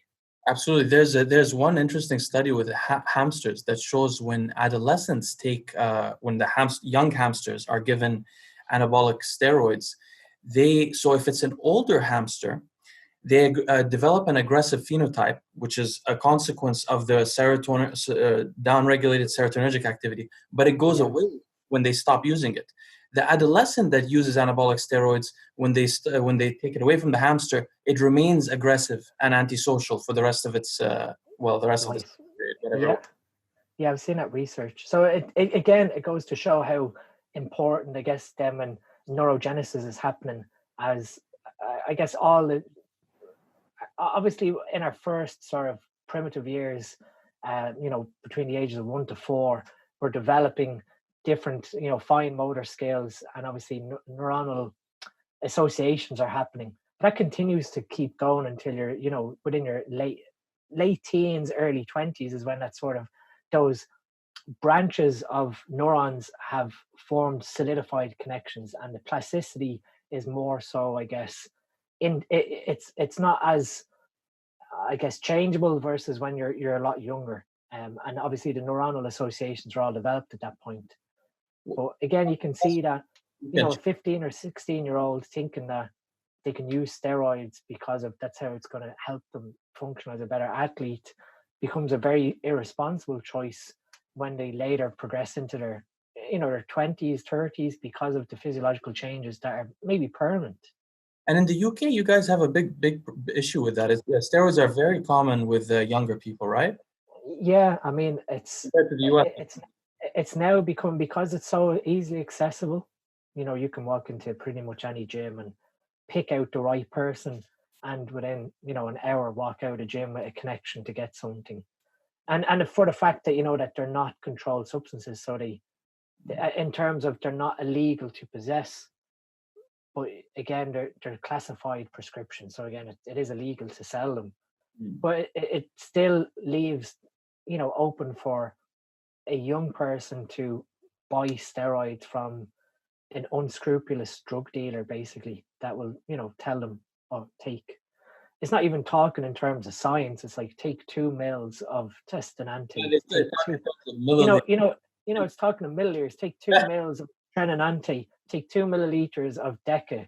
It's so unscientific. When clients will tell me, I'm taking 1 milliliter of this, okay, how many milligrams are you taking of it? I don't know. Yeah. And cycles are just based on mils. I take half a mil, or I take 3 mils. You need to start thinking in terms of drug concentration, not like how much can you actually fit in a barrel of a syringe and inject it. So it's but let's say one thing we can agree on: the most obvious outcome of the anabolic steroids on the brain is the reduction. Look, if we from the research, we know this reduction of serotonergic activity seems to be clear, right? From our own experience, the feeling is of a sympathetic nervous drive that you have. Like to me, Trembone, when I've taken Trembone before, couldn't sleep, all that, and it could be some kind of dopamine. Like you say, dopamine, I mean, if you look at dopamine excesses in disease states, they cause schizophrenia, bipolar disorder. So those are excitatory kind of disorders. And those people also have problems sleeping. So I see where you're going with it. But my impression was simple, that the sympathetic nervous tone was overstimulated. And the norepinephrine is what I was concerned about more than the dopamine, which is downstream to dopamine, right? So I was feeling like maybe the transmission of dopamine is increased, but the conversion of dopamine into norepinephrine is also increased, and somehow the norepinephrine isn't being degraded. Something like that was happening. And which could happen as well. So we're being so tense because of our body's in a fight or flight response all the time. Now the problem with that fight or flight response is this sympathetic nervous tone increases inflammatory cytokines in the body. So this is how you're accelerating also that atherosclerosis that we were just talking about. Yeah. Which is why you don't want to be in that kind of bad mental state, which is why I often tell bodybuilders that if I was still taking steroids, I would have been taking an SSRI the whole time, because SSRIs reduce IL-6 consistently in people into the inflammatory cytokine. But more importantly, they directly combat that. They do cause serotonin receptor downregulation, but they increase the serotonin in the synaptic cleft, causing the opposite of the phenotype you develop on the steroids. Now, I can ask, have you noticed that people who take nortestosterone, now Trembone, we both know, no question, that's the worst psychological state people get in. But have you noticed that people who take nortestosterone tend to have somewhat of a weird psychological state compared to testosterone? Yeah, I mean, we again, there's, I guess, case studies in the literature, and also probably more so anecdotal evidence of, I guess, more apathy state of mind when it comes to nandrolone, that there's, I guess, less sort of, how would you describe it? I guess consequence to social outcome, basically, that driving your car off the side of a road, pops into your head, and you wouldn't even think morally, okay, well, that's going to result in death. Yeah. There's sort of this sort of fascination that it seems to be with nandrolone, that it causes this apathy state where, I guess, more so probably on our primitive side of our brain is no longer operating on a conscious level to make logical decisions. But I've never seen exactly why. We do know, like you said, we have that one case study where they measured the IQ of previous steroid users who used nandrolone, and we found that there was a deficit to IQ in past and current users of nandrolone, but it seems that post use there was a return sort of to baseline of IQ afterwards. That's the one I saw. Yeah. But I guess I don't know. I don't know exactly A like lot of what. the studies show that the brain returns sort of. I mean, there's a short term, like a year-long effect, and then a few years later, it seems to return to normal. Except a couple of things stay a little bit different. Some of the mode networks stay different. But guys, I just want for the viewers to know, they can't really know that much. Unless you take a biopsy of the person's brain, you can't really tell what's going on in a human. So we do know that nandrolone is neurotoxic for sure. There's a lot of evidence in neurotoxic. Now, I think I'm going to have you on a second time if you will give me your time in a couple of weeks or sometime, because we need to do an introductory basic chemistry questions, because although I read the research like you, I don't even understand simple things. Like I want to understand why a molecule neutralizes nitrogen, reactive nitrogen species, and not reactive nitrogen or reactive oxygen, or the reverse. Y receptor. You also have this, but so we won't talk about the basic stuff this time. We'll just continue talking about this for a little bit if you have some more time. Yeah. One thing, so I have a couple of notes I made while we were talking. So one thing you were talking about is mental illness with regard to anabolic androgenic steroids. And this is a serious thing. When I used to take steroids, and even before, I used to have been reading about them for maybe 15 years before I ever took them, or not 15, no, 10 years. I always believed that this was a media conspiracy and this is a lie and this so on. And when I took them, okay, I felt anxiety from trembolone and some things, but I didn't recognize it and I didn't accept it and I didn't talk about it. But now that when I look into the research of it, you look, guys, so people who commit suicide have lower serotonin metabolites like 5-HT1, I forgot what it is, but the metabolite found in cerebrospinal fluid in post-mortem analyses of suicide victims is they always have lower serotonin levels. Depressed people have, on average, lower serotonin levels. Depletion causes depression. So there's a clear association between not to mention SSRIs are the most successful pharmacological tool in psychiatry, period. The only other tool that was successful is atypical antipsychotics, which are basically tranquilizers that block receptor activity throughout the brain. So serotonin is strongly correlated to mental health. And we know, the most thing we know from the evidence of anabolic steroids is that they reduce serotonergic activity. So one thing that happened in the bodybuilding world recently, I don't want to go into mention who it is, but there was a well-known suicide. Now this is an individual example, and we can't make predictions and assumptions. Obviously, this is an N of one, and we haven't heard about any other famous ones recently. So, and there was the coronavirus and all that. But you have to keep in mind that if someone is on the verge of that or is having that issue, having lower serotonin will only make it worse. What do you think about that? Well, yeah, because obviously as well, we've failed to recognize what metabolizes serotonin, and it's MAOA. And MAOA is upregulated by testosterone. So you found testosterone does that as well? Yeah, and if you look in the literature, testosterone upregulates or potentiates MAOA. So with that, you end up with increased serotonin use, but it leaves you in a deficient state. And when you have increased serotonin being broken down, and I can vouch for this, because when I looked at my own polymorphisms from my mother, and I've spoken about this even on Fuads, this is what sort of drove me down about 5 years ago into polymorphisms and what exactly was in my genetics, because my mother has she has sort of ongoing battle with depression.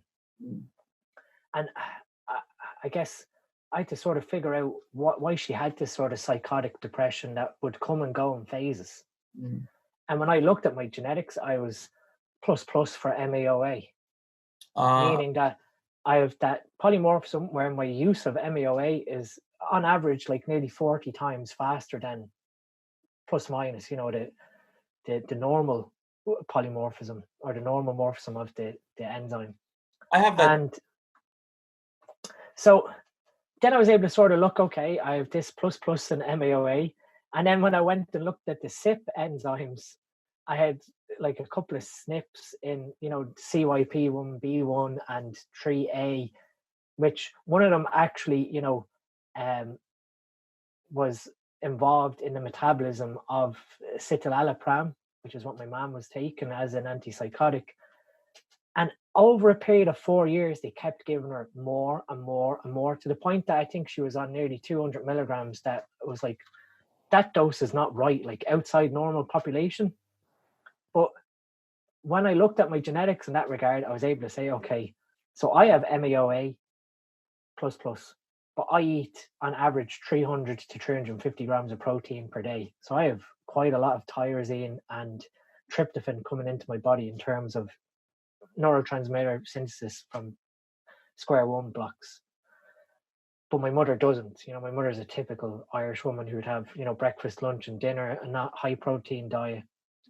And then obviously then this whole polymorphism of, increased drug metabolism, meaning that she needs more of this compound in order to stabilize her serotonin receptors.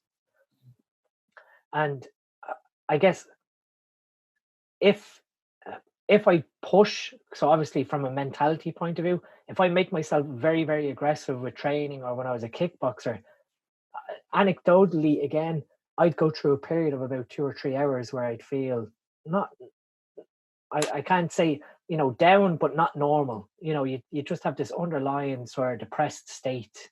And that's obviously with the turnover of increased serotonin to drive aggression.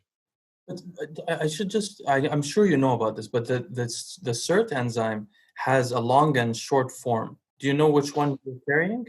Because I've never looked. that has way more evidence than the MAO research.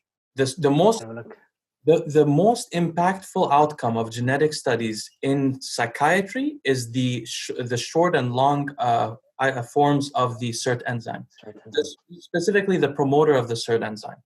That has had tremendous association with response to medication, as well as with depression, with anxiety, way more than the MAOA, which is much more popular for some reason in the public. So you should check that out. Unfortunately, 23andMe is not a profiling it at the moment.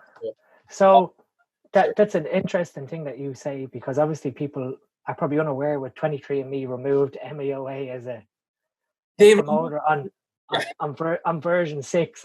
I don't believe in conspiracy theories, but people having that sort of data is very valuable. Yeah. They sometimes remove things because they think it's controversial. I mean, people don't realize how little 23andMe actually analyzes when they give them the outcome of their data. I mean, you've said on our podcast that you put your data through Prometheus or something like that. Yeah.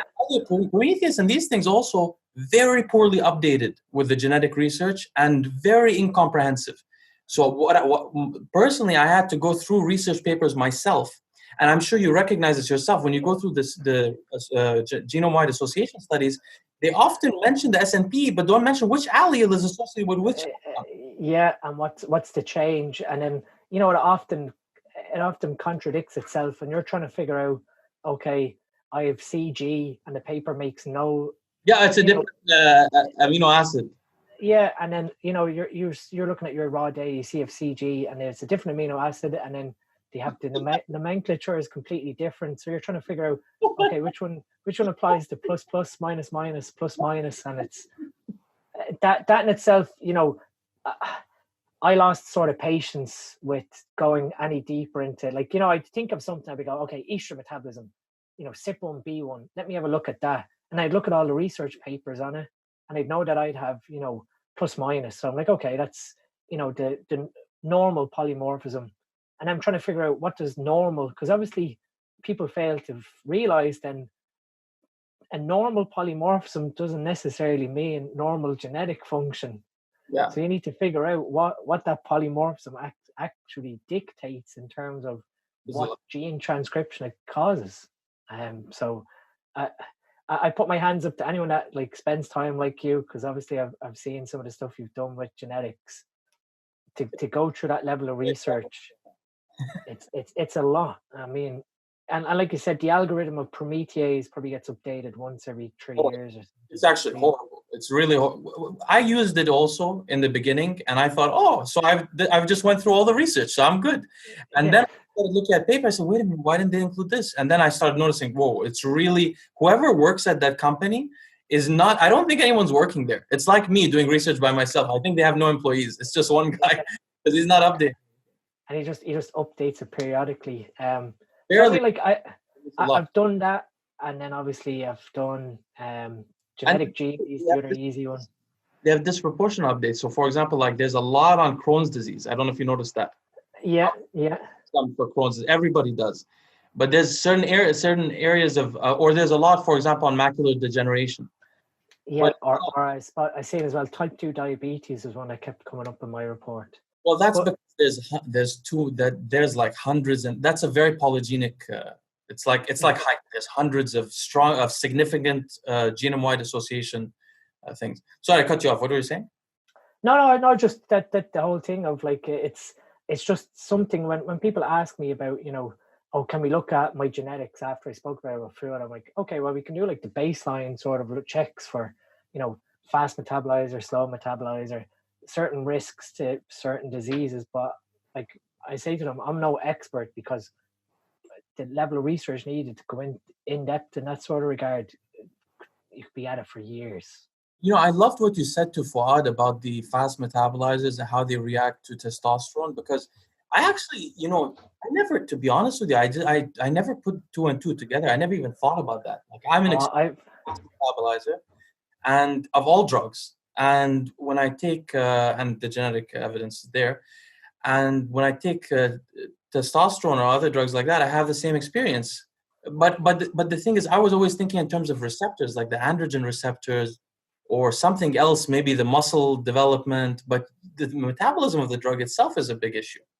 Yeah, because I mean, what sort of, again, I kept seeing this with blood work, whereby someone initiates a first cycle of just testosterone by itself to assess what happens when they go to a super physiological range.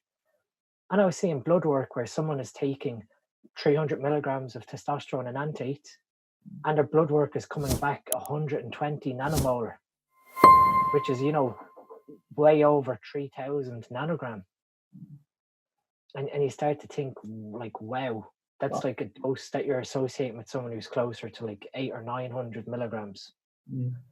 And the only sort of logical explanation I could have in my mind is that, we have this reduced metabolism happening. And again, either at a CYP level or even at the NAT enzyme level within the liver. So I started to figure, we can start to see that maybe someone's a fast metabolizer. They take, again, standard dose. We'd expect 150 milligrams of testosterone enanthate per week to yield, 25, 26 nanomolar. And we were seeing, I was seeing results in guys that were getting, 12 or 15.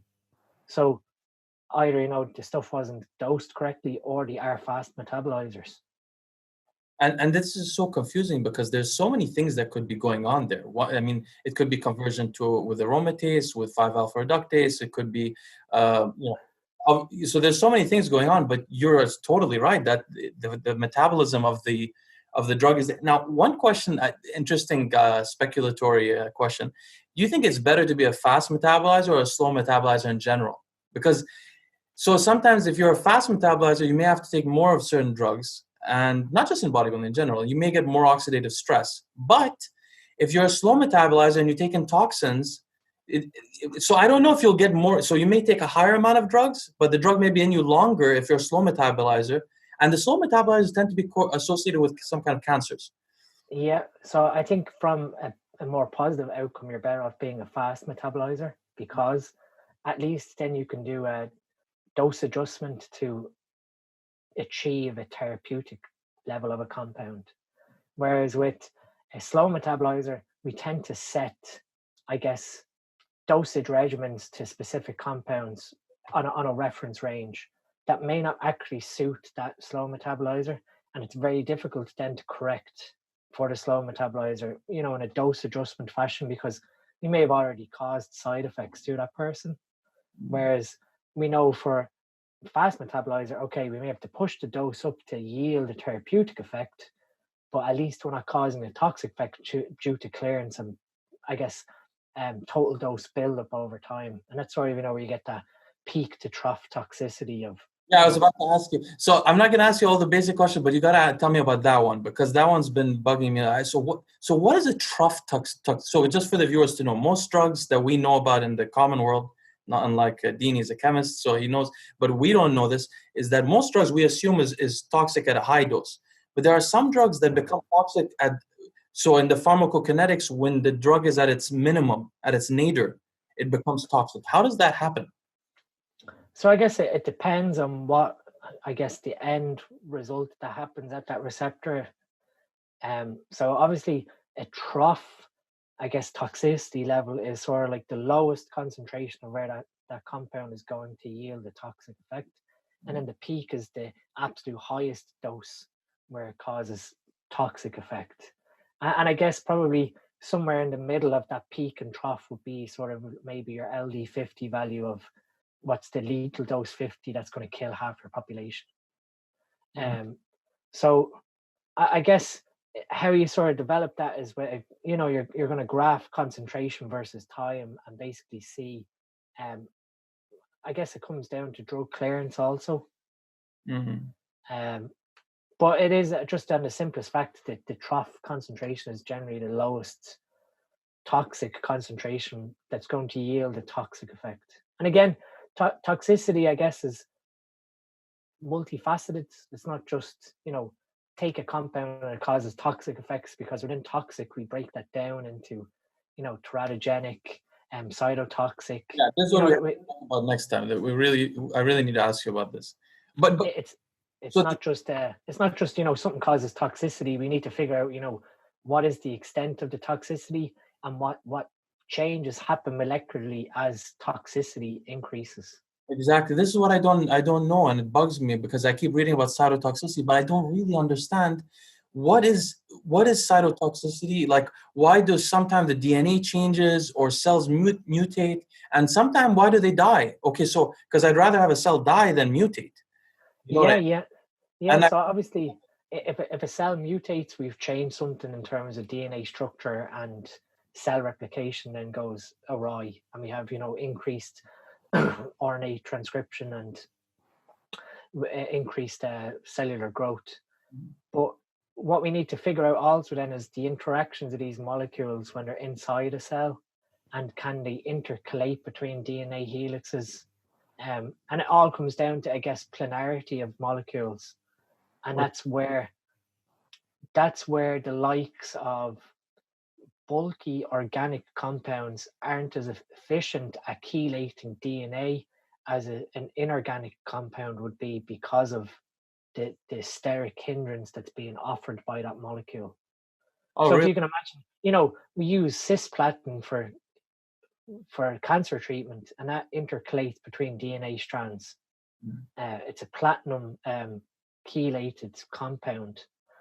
And again, if you think about it polarity wise, that can slot in between the DNA helixes and cause, I guess, cell death or cessation of cell replication, because it basically interrupts how the helix operates, the conformational change in the helix.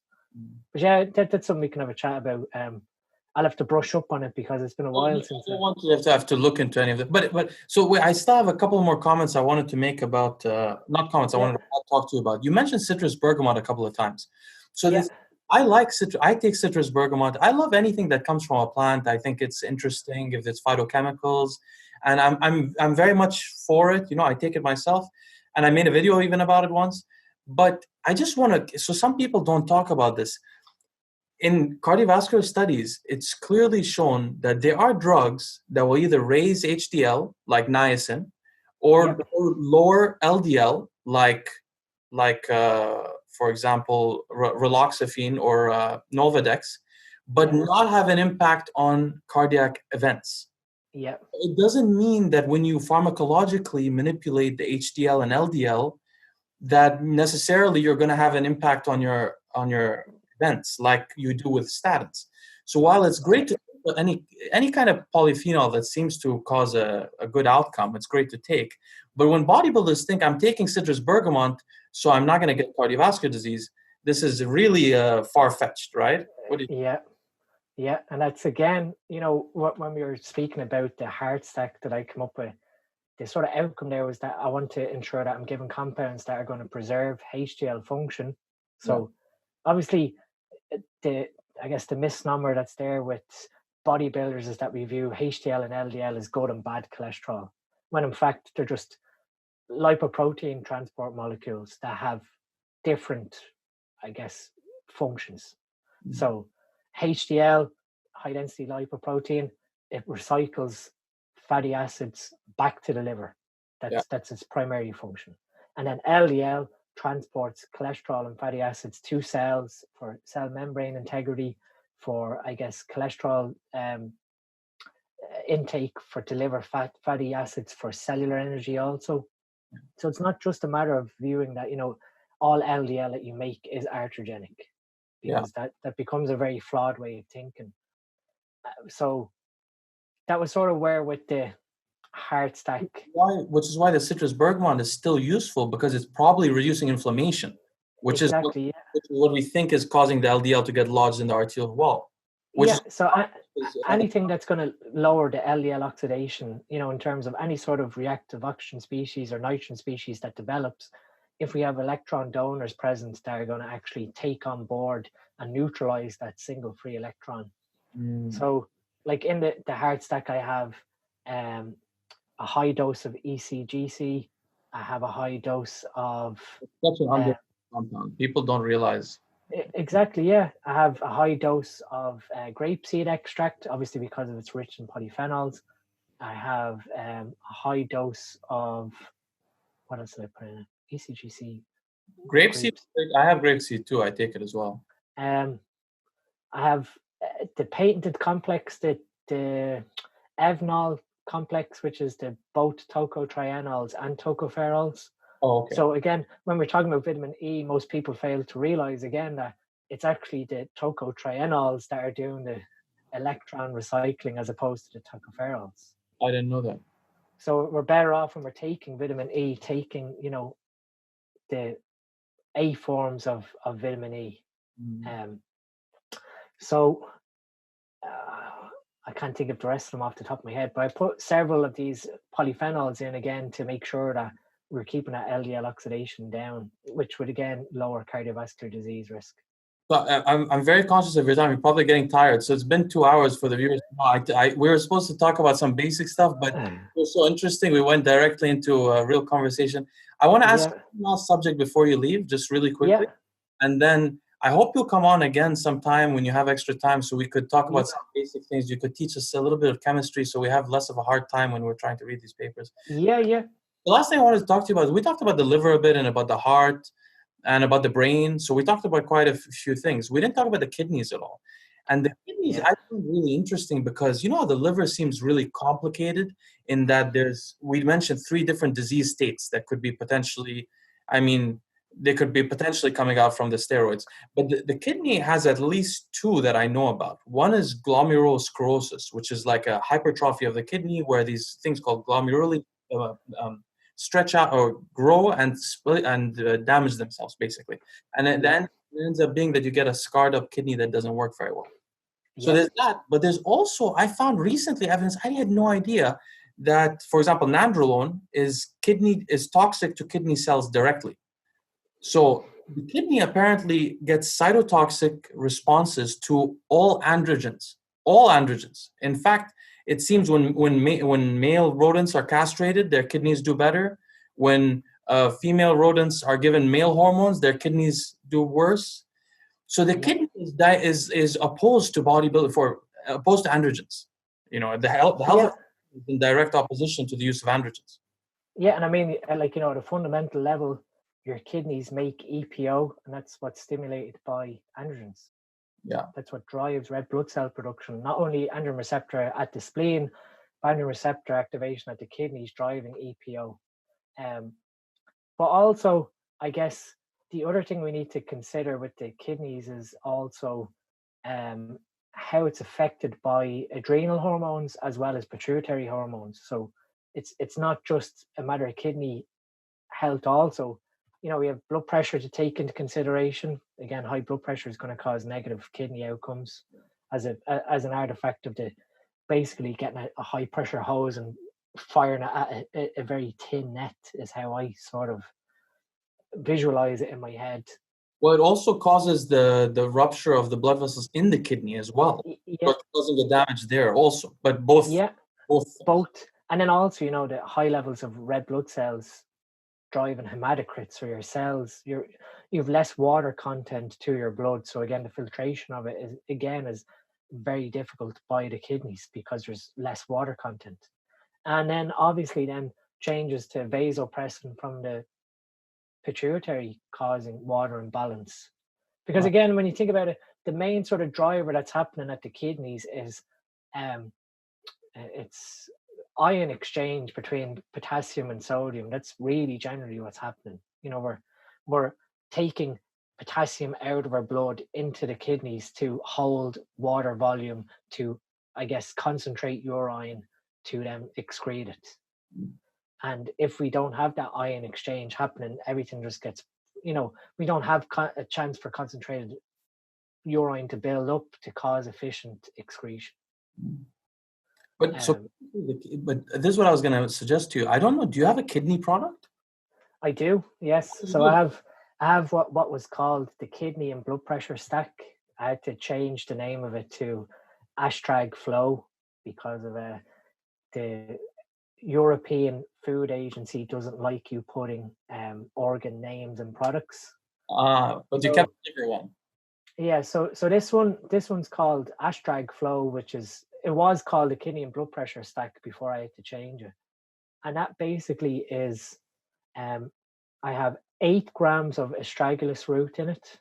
So obviously we know astragalus is an astringent. It helps with creatinine chelation to take some of that stress away from the kidneys having to filter that on a molecular level. I have a high dose of goldenrod, which is a natural diuretic. So again, I want to make sure that blood pressure is being controlled by removing excess water retention that's within our blood. So not only do we need to make sure that we have, you know, adequate cell volume from water, we need to make sure that we don't have excess cellular volume from extra hydration. And then I have a high dose of beetroot and what's the other one that works in tandem with it? Beetroot and hawthorn berry. So we know, you know, when we look at the literature, hawthorn berry tends to have very poor activity towards arginase and increase in nitric oxide through enos. But there was a published paper where we see a synergism where we give beetroot extract with an arginine source from hawthorn, and the two of them had a synergistic effect.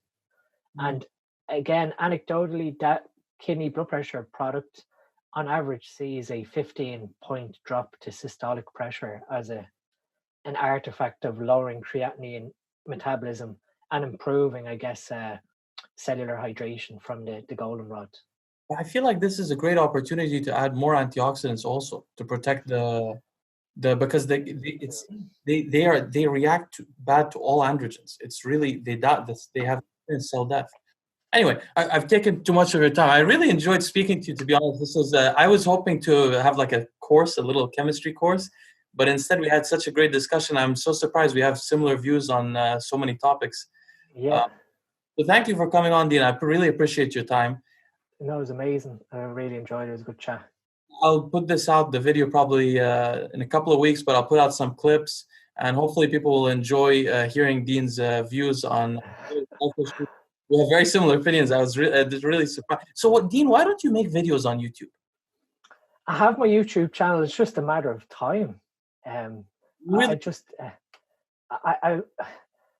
I have a camera. I bought a camera to do, vlogs and to sit down and educate correctly. And if anyone goes on my YouTube channel, the videos that are on YouTube are me basically one day going, you know what? My problem is that I'll get on Instagram story and I'll talk and educate there and just save it as a highlight. So if you go on my Instagram profile, there's tons of highlights of me throughout the years discussing different things. And it's never been the case of, oh, I'm going to plan this content, set up the camera, do the videos. It's just sometimes something comes into my head and, I'll get on and I'll start talking to the phone and then just save it as a highlight. I don't even know how to use Instagram. I just learned about highlights. So like if you click into my profile, you scroll across, there's a ton of highlights where I discuss, about this hepatotoxicity from years ago and, my views on PCT, which we didn't even touch. You're gonna come back. Yeah, so I'll come back and I'll speak through it. But do you have any other? I keep meaning to do videos, but again, it's just I have that many different projects that I'm trying to keep on top of in my spare time, and I try and devote a little bit of time each week to maybe an hour or two for a podcast for someone. So it sort of just comes down to where my priorities are, and I've done enough podcasts and I guess interviews that my views are sort of out there if you go searching. You could tell the viewers how they could contact you for consultations or your Instagram also. I'll put it in the description below. So my Instagram is just DeanSTM, DeanSTM, and there's an email link in my Instagram there. So if you want to email me to look for a consult or, inquire over any sort of, I guess, health coaching or something like that, then they can feel free to email me or even send me a DM on Instagram. Thank you so much, Dean. I really appreciate your time. I hope you have a great night, and I really enjoyed speaking to you. You too, Leo.